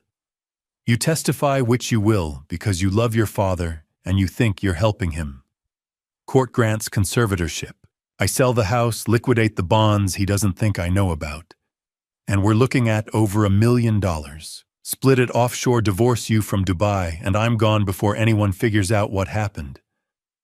Lauren's voice on the recording. But what about the car money, Gary said. Gary's an idiot.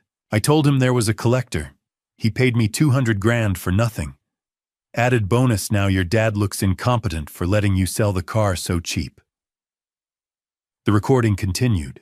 5 minutes of Ryan laying out every detail. Mocking me.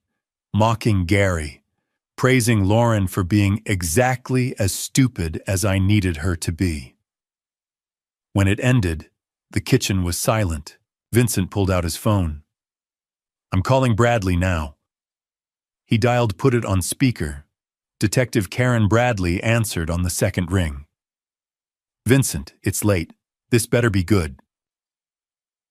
I have a recording. Ryan Wells admitting to conservatorship fraud theft from Gary Mitchell and plans to flee to Dubai Monday morning. Send it to me. Now. Vincent forwarded the file. We waited. 2 minutes of silence while Bradley listened. It's good, she finally said. But Vincent, a defense attorney, will argue he was venting to his wife. Fantasizing, talking big. I need physical evidence, the conservatorship petition. He's planning to file the fake passport proof of offshore accounts. The recording gets us probable cause. The documents get us a conviction. Vincent looked at Lauren. Those documents exist. Where would Ryan keep them? Lauren's face went pale. His office, in the apartment. He has a safe. Can you get back in there? Bradley asked through the speaker. Not tonight, Vincent said quickly. He'll be suspicious if Lauren goes back. We need a plan. Then make one fast, Bradley said, because Monday morning he's gone, and so is our case. Midnight, Lauren sat at my kitchen table with cold coffee and a notebook mapping out the apartment layout. The safe is in his office closet, she said, sketching. Fireproof box, combination lock. He made me memorize it, said it was for emergencies. Vincent leaned over her shoulder. What's inside? I don't know. He never let me open it. Just made me repeat the combination until I had it memorized. Said if anything happened to him, I'd need access to important documents. When does he sleep heaviest? Vincent asked.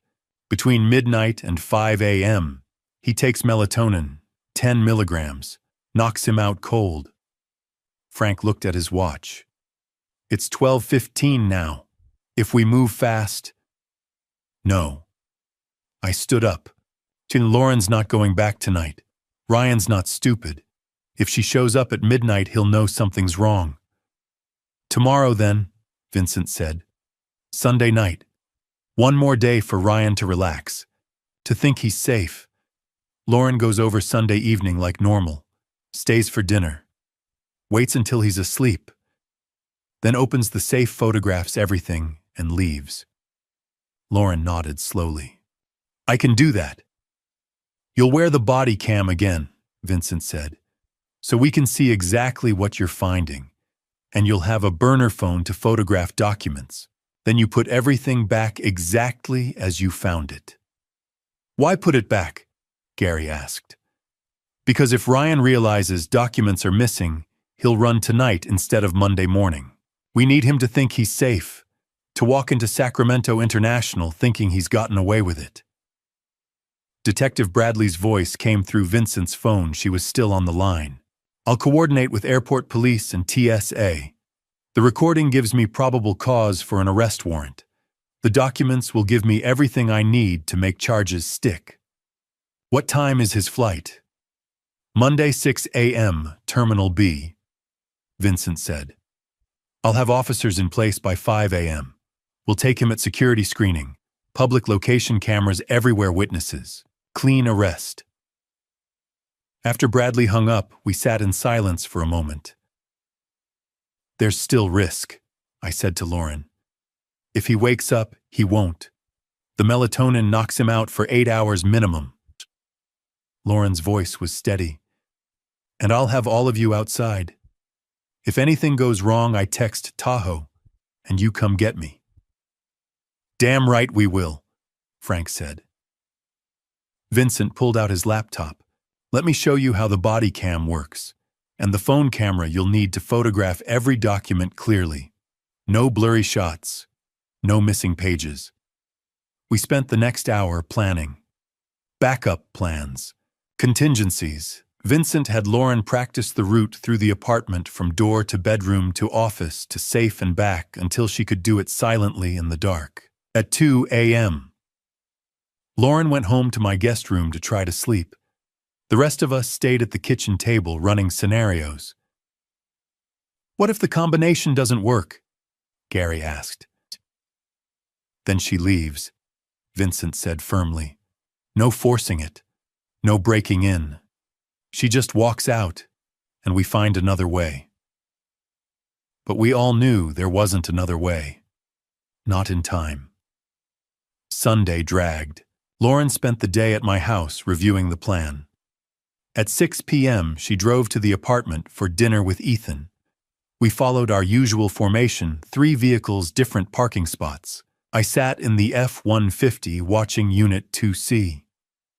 Vincent monitored the body cam feed on his laptop. Lauren texted at 7 p.m. having dinner. He seems relaxed, talking about Dubai. Another text at 9 p.m. watching a movie. He took melatonin at 8:30. At 11 p.m. he's asleep. I'm moving in 30 minutes. The wait was agony. My hands ached from gripping the steering wheel. At 11:32, Vincent texted. She's moving.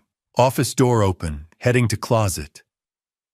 I watched the dark windows. Somewhere in there, my daughter was opening a safe containing evidence that could save or destroy everything. Vincent's safe open. She's photographing documents. 5 minutes, 10 minutes. Vincent multiple documents. Conservatorship petition original signed by Ryan. Passport in the name Ryan Wells. Bank statements. Travel itinerary Dubai to Cayman Islands. 15 minutes. Vincent, holy shit. She found a file on you, Scott. Photos of your house, your routine, your friends. He's been surveilling you for months. 20 minutes. Vincent. She's closing the safe, leaving the office, heading for the door. The apartment door opened. Lauren stepped out, walked down the stairs like she had all the time in the world, got in her BMW. 3 vehicles pulled out in sequence. Back at my house at 1 a.m., Lauren handed Vincent the burner phone. 147 photos, she said, hands shaking. Everything in the safe. Vincent downloaded them to his laptop. Conservatorship petition dated for Monday 8 a.m. filing. Passport definitely Ryan Wells. And look at this itinerary. Dubai Monday night. Cayman Islands Tuesday morning. Account numbers for 3 offshore banks. He called Bradley. We have everything. Physical evidence. Flight plans. Fake passport. Offshore accounts. Send it all to me now, Bradley said. I'll have the arrest warrant by 6 a.m. My team will be in position at the airport by 5. After she hung up, we sat in exhausted silence. What time do we need to be there? Gary asked. 4:30 a.m., Vincent said. Airport's 30 minutes. We want to be in position before Ryan arrives. I looked at my watch. 1:30 a.m., 3 hours until we had to leave. Anyone sleeping? Frank asked. No one answered. Lauren made coffee. We reviewed the plan one more time. Bradley would coordinate the arrest. We'd be there as witnesses. At 4 a.m., I went upstairs, opened Catherine's closet, pulled out the blue blouse she'd worn to our last anniversary dinner, held it to my face. We're doing it, Catherine, I whispered. We're stopping him. just like you planned. At 4:30 a.m., we left for Sacramento International Airport. The sun wasn't up yet. The city was dark. But inside the F-150 with Lauren beside me and Vincent's headlights in my mirror, I felt something I hadn't felt in 8 months. Hope. Sacramento International Airport. At 4:30 a.m., was half asleep. Fluorescent lights harsh against pre-dawn darkness. A handful of red-eye travelers shuffled through security. A janitor pushed a floor buffer past empty gates. Starbucks was just opening coffee smell, cutting through recycled air. Terminal B, Security Checkpoint 3. We took our positions like soldiers, because that's what this was, the culmination of Catherine's 18 months of investigation. The end of Ryan Wells's 7-year crime spree. Detective Bradley stood near security, mid-40s jeans and casual jacket, hiding her badge and weapon. She pretended to check her phone. 2 plainclothes officers were scattered around, one reading a newspaper near the ticket counter, another buying coffee. Airport police knew. TSA had been briefed. The net was set. Lauren and Gary sat in the waiting area 30 feet from security, looking like any other travelers. Gary had a newspaper he wasn't reading. Lauren clutched a coffee cup with white knuckles. Frank Morrison was near the entrance, watching for Ryan's arrival. I stood behind a support column 20 feet from checkpoint 3 where I could see everything but stay hidden. Vincent was to my left, laptop bag over his shoulder. My phone buzzed. Vincent, everyone in place. Bradley has warrant. TSA ready. We wait. I checked my watch. 4:47 a.m. Ryan's flight departed at 6 a.m. He'd arrive around 5:15 probably. Every minute felt like an hour. I looked at Lauren across the terminal. She stared at her coffee cup, face pale in harsh lighting. This was her husband. The man she'd married 2 years ago. The man who'd used her as a weapon against her own father. In minutes, she'd watch him get arrested. Watch her marriage end in handcuffs. Watch everything she'd believed crumble. I wanted to go to her, to hold her hand like when she was little and scared. But I couldn't.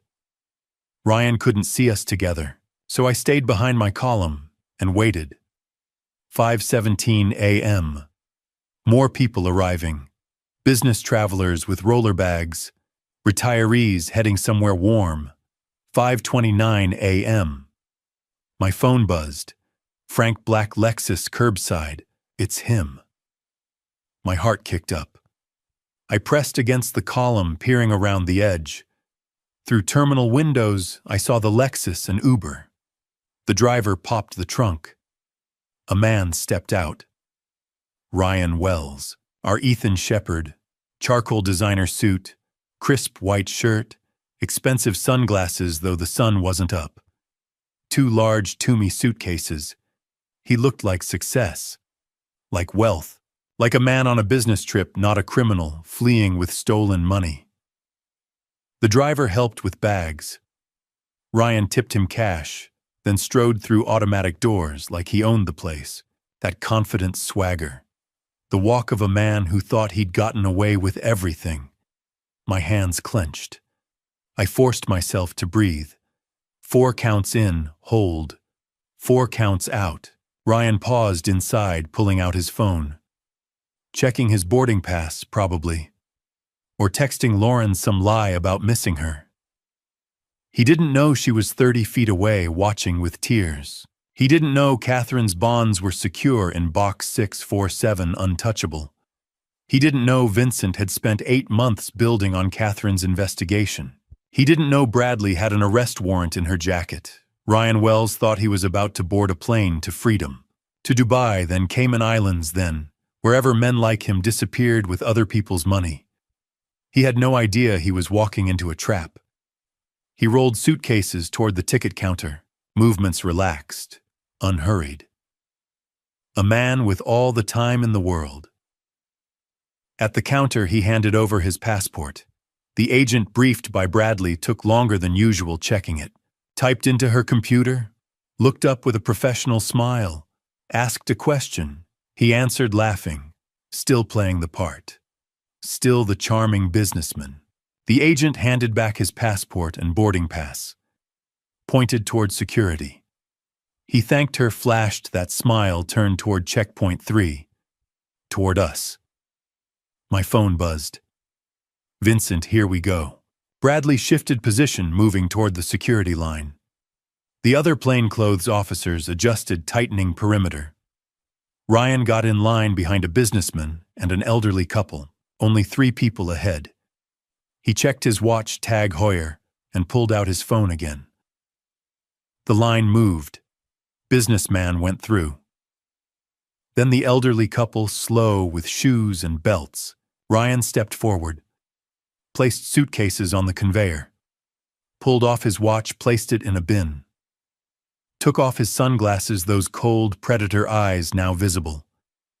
He stepped toward the metal detector. Bradley moved. Excuse me, sir. Her voice carried across the terminal, professional but firm.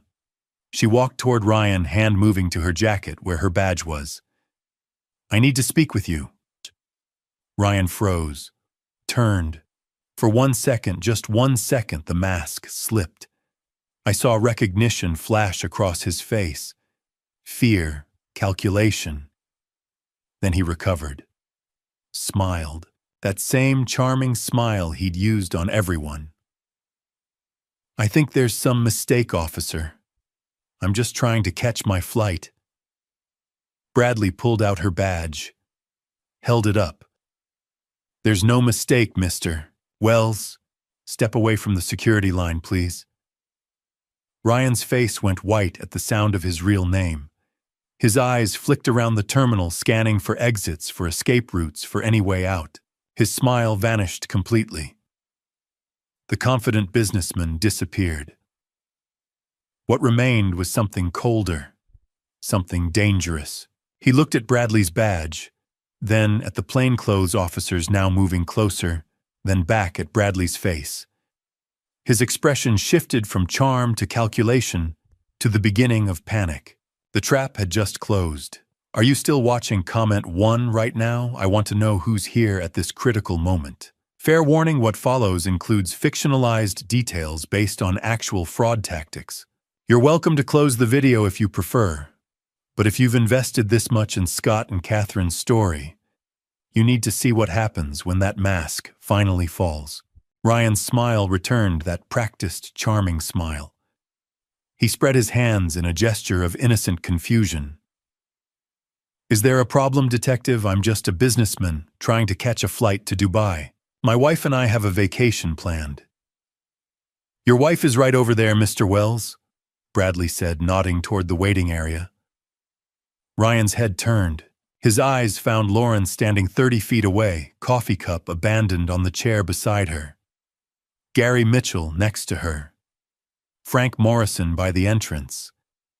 Vincent emerging from behind a column, and me, stepping out from my hiding spot, meeting his gaze across the terminal.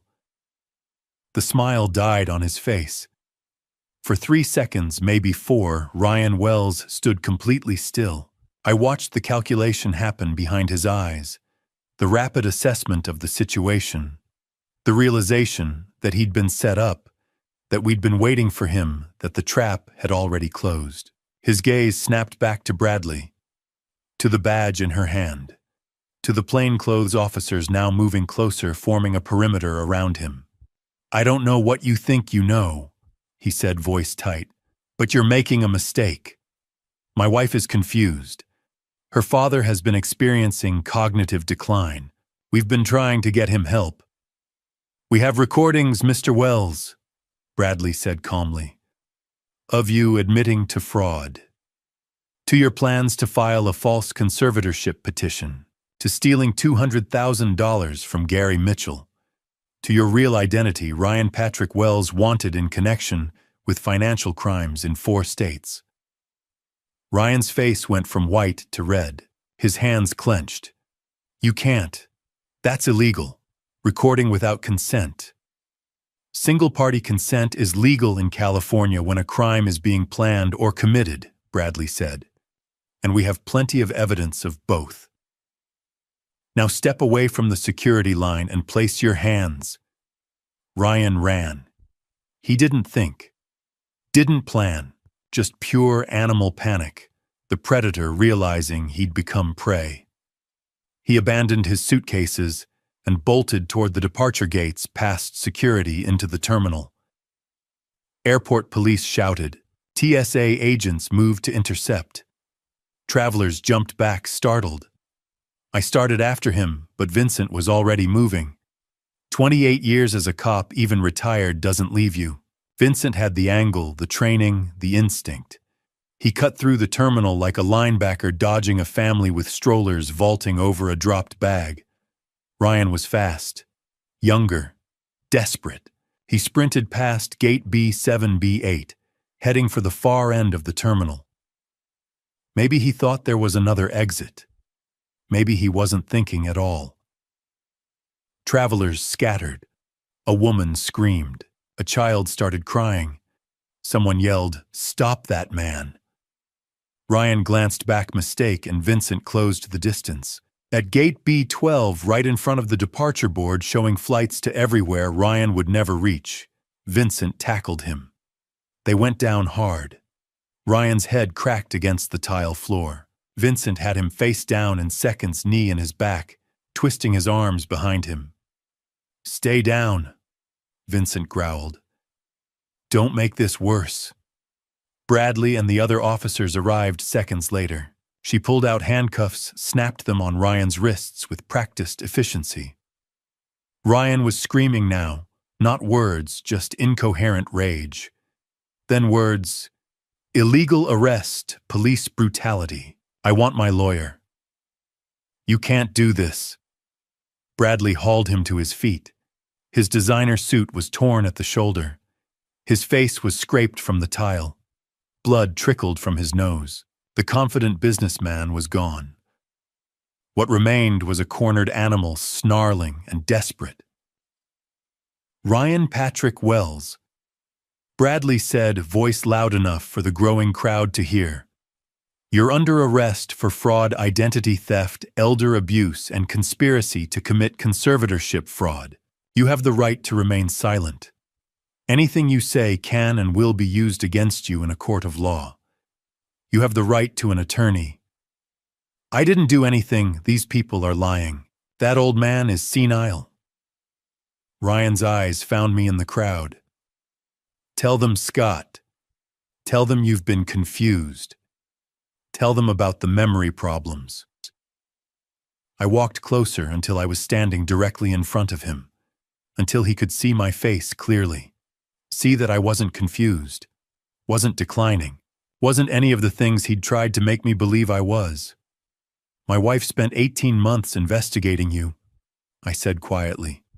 "She documented everything, every victim, every alias, every crime. She died before she could stop you, but she made sure I could." Ryan's face twisted. "That bitch. She should have minded her own." I didn't think. Didn't plan. 28 years of discipline and control disappeared. My fist connected with his jaw.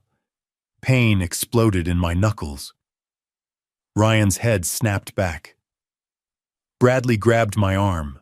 "Scott, don't." Vincent pulled me back. "He's not worth it." Ryan spat blood, smiled through split lips. "Assault, battery, in front of witnesses. You just assaulted me in police custody." "I saw you slip and fall," Frank Morrison said loudly from behind me. "Clumsy trying to run like that. Wasn't nobody hit you." "I saw the same thing," Gary Mitchell added. "Terrible fall. Could have hurt yourself worse." "Definitely a fall," Lauren said, her voice shaking but clear. My father was standing right next to me the whole time. Bradley looked at Vincent. Vincent shrugged. "Suspect resisted arrest. Fell during apprehension. Standard procedure." Ryan's smile vanished. He sagged in Bradley's grip, the fight draining out of him. Bradley nodded to one of the airport police officers. "Get him out of here. Downtown booking. I'll be there in 30 minutes. They dragged Ryan toward the exit. He was quiet now, head down, the reality of his situation finally sinking in. The crowd of travelers was still filming on their phones. Some were already posting to social media probably. Local news would have it within the hour. Bradley turned to Vincent. "His luggage is still at security. 2 suitcases. Want to check them?" Vincent asked. Bradley pulled on latex gloves, a grim smile on her face. "Oh yes. Let's see what Mr. Wells was taking to Dubai." We walked back to security checkpoint 3. Ryan's 2 Toomey suitcases sat abandoned on the conveyor belt where he'd left them. 1 roller bag, 1 carry-on. Bradley unzipped the roller bag first. Clothes, toiletries, normal travel items. Then she opened the carry-on and stopped. "Well," she said quietly, "this just got a lot more interesting." The second suitcase, the carry-on, had a combination lock.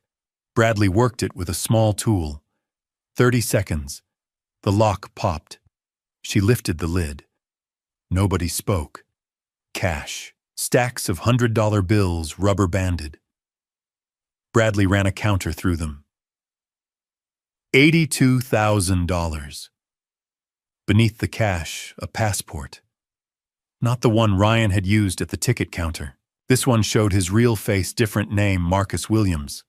Another identity. Another escape route. A manila envelope thick with papers. Bradley opened it. Inside, the original conservatorship petition, signed and dated for today, 8 a.m. filing. My name across the top. Lauren listed as petitioner. And beneath that, bank statements. Offshore accounts in the Cayman Islands. 3 banks. Transaction histories going back 7 years. Bradley spread them out, photographing each page. Gerald Martinez's father, $476,000. Raymond Nelson's mother, $332,000. 2 other victims. She tapped one statement. This account alone has over $1 million. He kept records, Vincent said. Narcissism or insurance, probably both. Bradley kept photographing. A laptop emerged from the bottom. "We'll need forensics. Probably more victims documented." I stared at the cash. $82,000. Money stolen from Lauren's credit cards over 2 years. "Is this enough?" I asked. Bradley looked up. "Enough. This is a prosecutor's dream. Conservatorship fraud. Identity fraud. Wire fraud. Interstate flight. Federal charges. State charges. He's looking at 15 to 23 years minimum." "Good," Gary said quietly. They brought Ryan back. Bradley wanted him to see what they'd found. 2 officers held his arms. His face was swollen, blood dried under his nose. The designer suit ruined, but his eyes, those cold eyes, were still calculating, still looking for an angle. Bradley gestured to the evidence. "Want to explain any of this, Mr. Wells?" Ryan's jaw tightened. Silence. On $82,000 in cash. 3 fake passports, conservatorship documents, offshore accounts containing over $1 million stolen from at least 7 victims. "I want my lawyer," Ryan said. "You'll get one. But first," Bradley turned to Lauren. "Miss Lawson, come here, please." Lauren stepped forward, pale, red-eyed, but spine straight. Catherine's daughter. Ryan looked at her. Anger flickered across his face. "You did this," he said, voice venomous. "You betrayed me. After everything I did for you, after I tried to help your pathetic, senile father." "Stop," Lauren said quietly. "You were perfect. So easy to manipulate, so desperate to please, so weak. Ryan's voice rose. I told you exactly what to write in that notebook. You did it all like a good little puppet. I said stop. Lauren's voice stronger now. You're nothing, Ryan spat. A lonely, boring office manager with daddy issues and a dying mother. I made you interesting. I gave you purpose. And this is how you repay me, by helping that senile old man and his dead wife's pathetic investigation. My hand shot out rage, but Vincent grabbed my arm. Don't. He wants assault charges. Ryan smiled through split lips. That's right, Scott. Can't defend your daughter without help. Can't remember where you parked. Catherine was right, you're weak. Both of you, weak and pathetic. Enough. Lauren. Not loud, but final. She stepped closer. Close enough the officers tensed. You're right about one thing, she said quietly. I was lonely when we met. I was struggling. Mom was sick. Dad was grieving. I was looking for someone to make me feel less alone. She paused. And you saw that. You researched me, engineered our meeting, made me fall in love with a person who didn't exist. Ryan opened his mouth. She kept going. But I'm not weak. I'm not pathetic. I'm my mother's daughter, and she taught me that strength isn't about never being fooled. It's about what you do when you realize the truth. Lauren's voice hardened. I helped catch you. I recorded you admitting everything. I photographed evidence in your safe. I gave police everything they needed. She leaned closer. So you're wrong. I'm exactly like my mother, and she destroyed you from beyond the grave. Ryan's face twisted. You stupid. Enough, I said, stepping beside Lauren. Game over, Ryan. You lost. Gary moved to Lauren's other side, and you owe me $200,000, you son of a bitch. Bradley nodded to the officers. Get him out. Downtown booking. Full processing. They dragged Ryan toward the exit. He screamed incoherent rage. Passengers watched in disgust. Parents covered children's ears. Someone still filming. The doors closed. His screams faded. Silence fell. Vincent clapped my shoulder. Catherine would be proud. Bradley packed evidence into bags. I'll need statements from all of you, most of the day. But Scott, this is solid, airtight. He's not walking away. I nodded, unable to speak. Lauren stood trembling. I pulled her into a hug, the first real hug since this nightmare began. She collapsed against me, sobbing. I'm sorry, she whispered. I should have listened to Mom. I should have seen. Shh. You didn't know. He's a professional. This is what he does.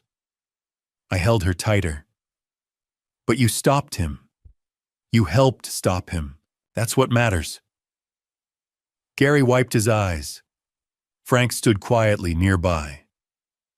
Vincent talked with Bradley, coordinating next steps. Through terminal windows, the sun was coming up. Monday morning in Sacramento. The city waking. People heading to work, to school, to normal lives. My life would never be normal again. Catherine was still gone. The charger still in Gary's shop. 8 months of grief hadn't disappeared. But Ryan Wells was in custody. The bonds were secure. Lauren was safe. And somewhere I like to think Catherine was smiling. Justice had been served. Her justice. The justice she'd spent 18 months building piece by piece in secret, while her heart broke for our daughter, and her body counted down its final days. I held Lauren and let her cry. Let myself cry too. It was over. Finally, after everything, it was over. Still with me after Ryan's arrest? Drop 17 years in the comments and let me know, is that enough justice for what he did? Quick reminder, this narrative combines documented fraud patterns with dramatization for impact. Feel free to step away if you prefer, but there's healing ahead, a scholarship, a car, and a father finally learning to drive the way his wife wanted to teach him. 2 weeks later, we stood on the steps of Sacramento County Courthouse under a cloudless October sky. The hearing had taken 3 hours. Computer forensics had done what Catherine's 18 months of investigation had begun, laid bare every detail of Ryan Wells's 8-year crime spree. 5 confirmed victims. Attempts on 3 more that had failed for various reasons. Total documented theft, $2,100,000. The laptop from his carry-on had been a goldmine. Spreadsheets tracking every victim by name, location, amount, stolen timeline. Photos of targets taken weeks before first contact. Research files on their families, their routines, their vulnerabilities. Email accounts under 7 different names. Dating profiles. Church group memberships. Support forum posts, all carefully crafted to find his next mark. He kept score, Detective Bradley had said during our deposition. Like a hunter mounting trophies. The narcissism is textbook. He couldn't help himself. The evidence was so overwhelming that Ryan's attorney, a public defender who looked exhausted, had negotiated a plea deal within 48 hours of arraignment. 17 years. Federal prison. No possibility of parole. Conservatorship fraud. Wire fraud. Identity theft. Interstate flight to avoid prosecution. Elder abuse, 5 counts. The charges stacked like cordwood, each one adding years to his sentence. Could have been worse, Bradley had told us. Federal sentencing guidelines are tough, but with his cooperation on victim restitution and full disclosure, the DA agreed to recommend concurrent sentencing on some charges. Otherwise, he'd be looking at 30 years minimum. 17 years meant Ryan Wells would be 52 when he got out. Middle-aged, his youth gone, his prime years spent in a cell. It wasn't enough. Could never be enough for what he'd done to Gerald Martinez's father, to Raymond Nelson's mother, to the other victims whose families had been torn apart. But it was justice, Catherine's justice.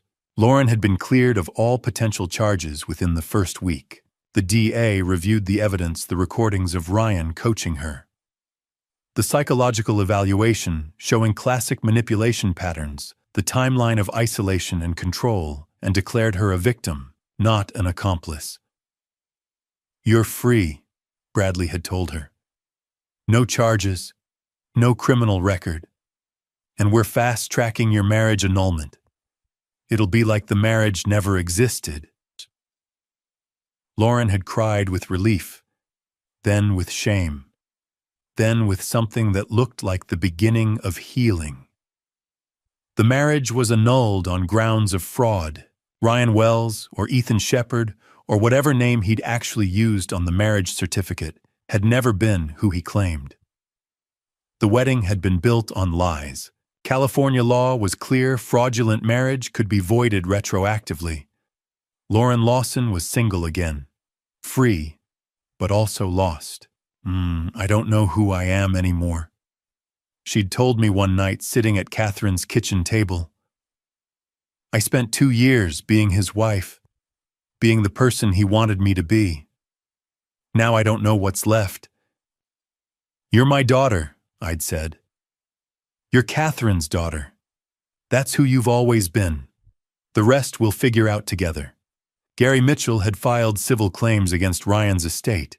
Most of the $200,000 he'd wired was gone, spent on the Dubai trip deposits, the cash Ryan had been carrying, various other expenses. But the court had frozen Ryan's offshore accounts. Asset recovery specialists were working to trace and return funds to victims. "I'll get maybe 30 cents on the dollar," Gary had said with a shrug. "Better than nothing, and honestly, Seeing that bastard in handcuffs was worth more than the money. The other victims, Gerald Martinez, Raymond Nelson, the families of the deceased were filing claims too. It would take years to sort through the legal maze of offshore accounts and shell corporations. But Catherine's documentation combined with Ryan's laptop evidence gave them all a roadmap. "Your wife did this," Gerald Martinez had told me over the phone. "She gave us the tools to fight back, to get some measure of justice. My father died never seeing his money returned. But at least now I can tell his memory that the man who destroyed him is in prison." The hearing today had been procedural, formal sentencing. Ryan in an orange jumpsuit, hands and feet shackled, face blank. He'd looked smaller somehow, diminished. The confidence and charm stripped away, leaving only a hollow man who'd spent his adult life stealing from others because he had nothing of his own to give. He hadn't looked at us during the proceedings, hadn't spoken except to confirm his plea. The judge had sentenced him efficiently, reading through the charges and recommended sentences with practiced calm. 17 years, federal custody, concurrent sentences, no parole eligibility.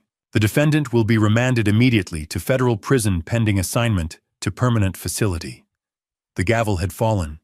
Ryan had been led away. It was over in minutes. But the most powerful moment had come after the sentencing when the judge had addressed the courtroom. "I want to note for the record," she'd said, looking directly at me, "that this case was solved not by law enforcement, though their work was exemplary, but by a private citizen. Catherine Lawson, a high school history teacher, spent the last 18 months of her life investigating Ryan Wells. She documented his crimes. She protected potential victims. She built a case that has now resulted in justice for multiple families." The judge had paused, her voice softening. "Mrs. Lawson passed away before seeing this case to completion. But her husband and daughter finished what she started. This court recognizes Catherine Lawson's extraordinary dedication to justice. Her investigation file will be preserved as evidence of one citizen's determination to protect her community." I'd broken down then. Quiet tears running down my face while Lauren held my hand. The victims' families had submitted video statements. Gerald Martinez, standing in front of his father's grave, "Thank you, Mrs. Lawson. Thank you for seeing what we couldn't, for believing us when others didn't." Raymond Nelson, his voice shaking. "My mother died thinking her own daughter betrayed her. Because of your investigation, we now know the truth. We can heal. Thank you." 3 other families. 3 more stories of grief and loss and gratitude for Catherine's work. The prosecutor had played them all in court. Every eye was wet by the end. Now we stood on the courthouse steps in October sunshine. The hearing behind us, the future uncertain but no longer terrifying. Lauren looked up at me, squinting against the light. It was, "What do we do now, Dad?" I thought about Catherine's letter, about her final words. "Drive it to Tahoe for me. Remember that I loved you for 41 years. I thought about the Charger still sitting in Gary Mitchell's shop waiting. I thought about the bonds in box 647, secure and untouchable, Catherine's gift ensuring we'd be okay. I thought about the empty chair at the kitchen table where she used to sit every morning drinking coffee and grading papers. We go home," I said quietly. "And we heal." Lauren nodded. Together.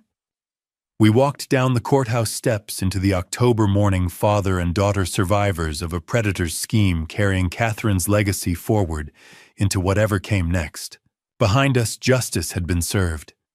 Ahead of us, healing could begin.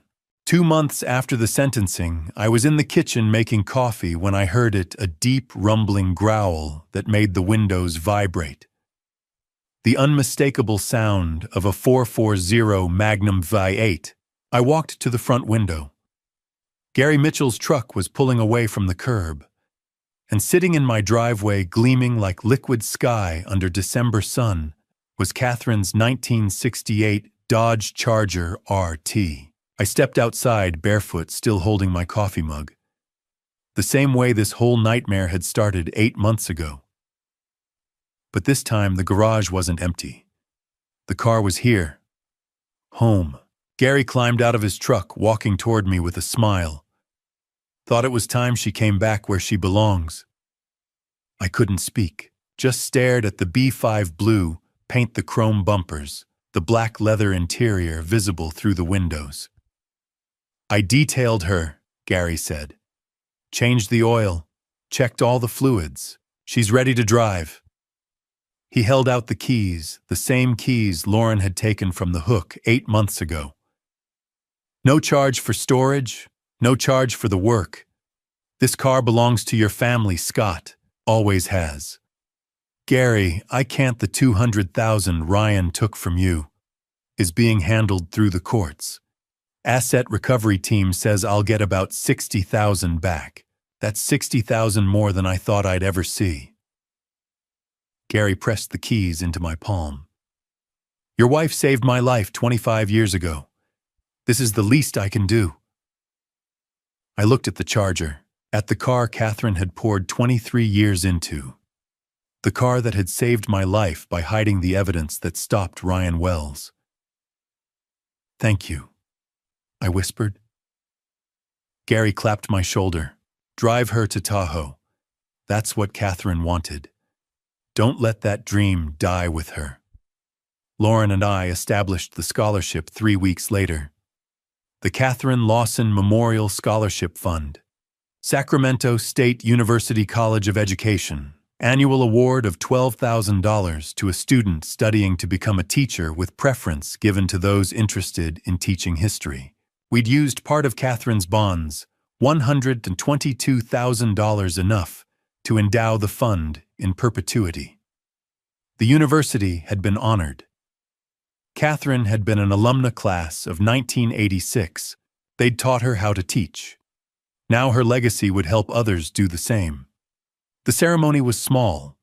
The dean of the College of Education, a few of Catherine's former colleagues, students who'd written essays about why Mrs. Lawson had inspired them to pursue teaching. Lauren read a statement. My mother believed education was the foundation of everything. She spent 38 years teaching young people to think critically, to question, to understand that history wasn't just dates and names. It was people making choices, good choices and bad ones. She wanted them to learn from both. Her voice cracked. I squeezed her hand.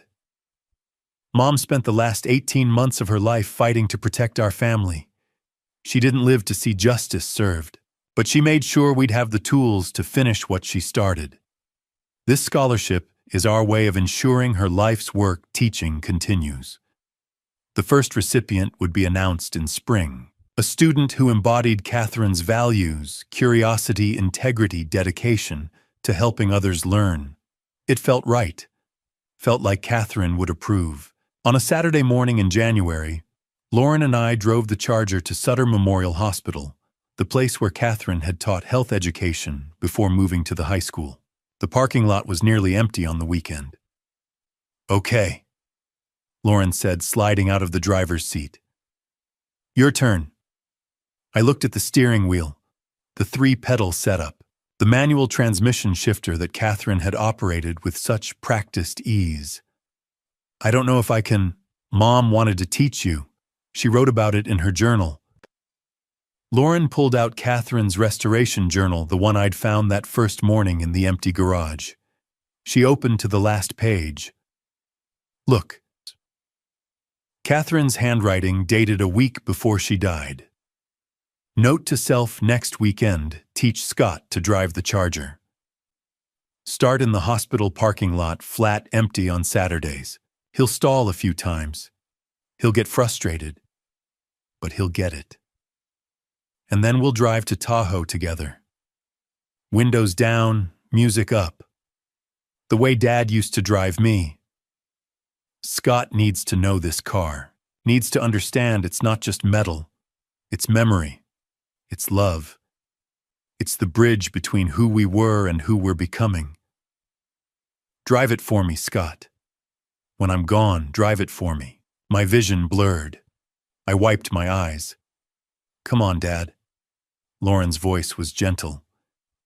Let's do this. For Mom. I slid into the driver's seat. The leather was cool, the cabin smelling of old car and orange cleaner and Catherine. Lauren got in the passenger side Catherine's seat. Left pedal is clutch, she said. Push it all the way down. Now turn the key. The 440 Magnum roared to life. 400 horsepower thrumming through the frame. Clutch in. First gear that's up and to the left. Now ease off the clutch slowly while giving it gas. I tried. The car lurched forward 2 feet and died. That's okay. Everyone stalls. Try again. Second attempt, same result. Lurch, stall, silence. You're releasing the clutch too fast. Slower. Feel the friction point where it starts to grab. Third attempt, I eased off the clutch, felt the car start to move, gave it gas. The Charger rolled forward smoothly, engine purring. There you go, Lauren laughed. That's it. Now shift to second, straight down. I drove circles around the empty parking lot, shifting through the gears, feeling the power Catherine had built over 23 years, understanding finally why she'd loved this car so much. It wasn't transportation, it was freedom. It was the memory of her father taking her on Sunday drives. It was 23 years of Saturday afternoons, when the world made sense because her hands knew exactly what to do. After 30 minutes, I pulled back into the parking space and turned off the engine. Lauren was crying, smiling through tears. Mom would be so proud. She would. I agreed. She is. We left for Lake Tahoe the following Saturday. I drove. Lauren in the passenger seat, Catherine's journal on the dashboard. Frank Morrison, following in his truck, insisted on coming just in case. Highway 50 east through the Sierra Nevada. Winter sun bright on snow-covered peaks. The Charger's engine strong and steady. We didn't talk much, just listened to the road, the engine, the wind through the cracked windows despite the cold. At Tahoe, we parked overlooking the lake. Azure water stretching to distant mountains, the place Catherine had wanted to bring me. The drive she'd never got to make. We're here, Mom, Lauren whispered. We made it. I sat in the driver's seat of my wife's car, looking at the view she'd wanted to share, and felt something I hadn't felt since she died. Peace. Not the absence of grief. The grief was still there, would always be there. But underneath it, peace. The knowledge that Catherine's plan had worked, that Ryan Wells was in prison, that Lauren was safe, that the bonds were secure, that justice had been served, and that we were here, father and daughter survivors, carrying Catherine's memory forward in the car she'd built with her own hands. We're never too old to start over, I said quietly. Never too old to fight for what matters. Never too old to heal. Lauren took my hand. Never too old to honor the people we've lost by living the lives they wanted for us. We sat there for an hour watching the lake, feeling Catherine's presence in every detail of the car around us. Then I started the engine and we drove back down the mountain toward home, toward whatever came next. Catherine was gone, but she'd left us everything we needed: evidence to stop a predator, money to rebuild a car to remember her by, and the strength to keep going. We would keep going. Together. For her. For us. For everyone she'd protected by refusing to give up, even when her time was running out. The Charger's engine rumbled steadily as we descended toward Sacramento, carrying us forward, carrying her memory, carrying hope. And somewhere, I like to believe Catherine was smiling. Looking back, I understand what Catherine tried to teach me: family betrayal cuts deeper than any stranger's crime, because it comes disguised as love. Lauren didn't betray me intentionally. She was a weapon someone else wielded. That distinction saved us both. If you see yourself in my story, don't wait like I did. Don't ignore warning signs because you want everything to be fine. Trust your instincts. Pay attention when something feels wrong. Grandpa stories like mine shouldn't end with courthouse steps and prison sentences. But sometimes life gives us the story we needed, not the one we wanted. The lesson: protect what matters, but never alone. Catherine carried everything herself, and it killed her. When I finally accepted help from Lauren, Gary, Vincent, Frank, we won. Family betrayal heals when family stands together. God gives us two hands, one to help ourselves, one to help others. Catherine used both until her last breath. Don't be like me. Don't wait for crisis to see clearly. Love your family fiercely, but keep your eyes open. Trust, but verify. You're never too old to fight for what's right. The Charger sits in my garage now. Some mornings I sit in the driver's seat and talk to Catherine about Lauren's progress, the scholarship recipients, the grandpa stories I'm writing down. She doesn't answer, but I feel her smiling, and that's enough. Thank you for joining me on this journey. Drop a comment. What would you do in Scott's situation facing family betrayal? Would you have seen the signs earlier if this story touched you? Consider subscribing for more grandpa stories about real struggles and the strength we find facing them. Note: while inspired by real elder abuse patterns, some elements were dramatized for storytelling. If this isn't your preference, explore other content that suits you better.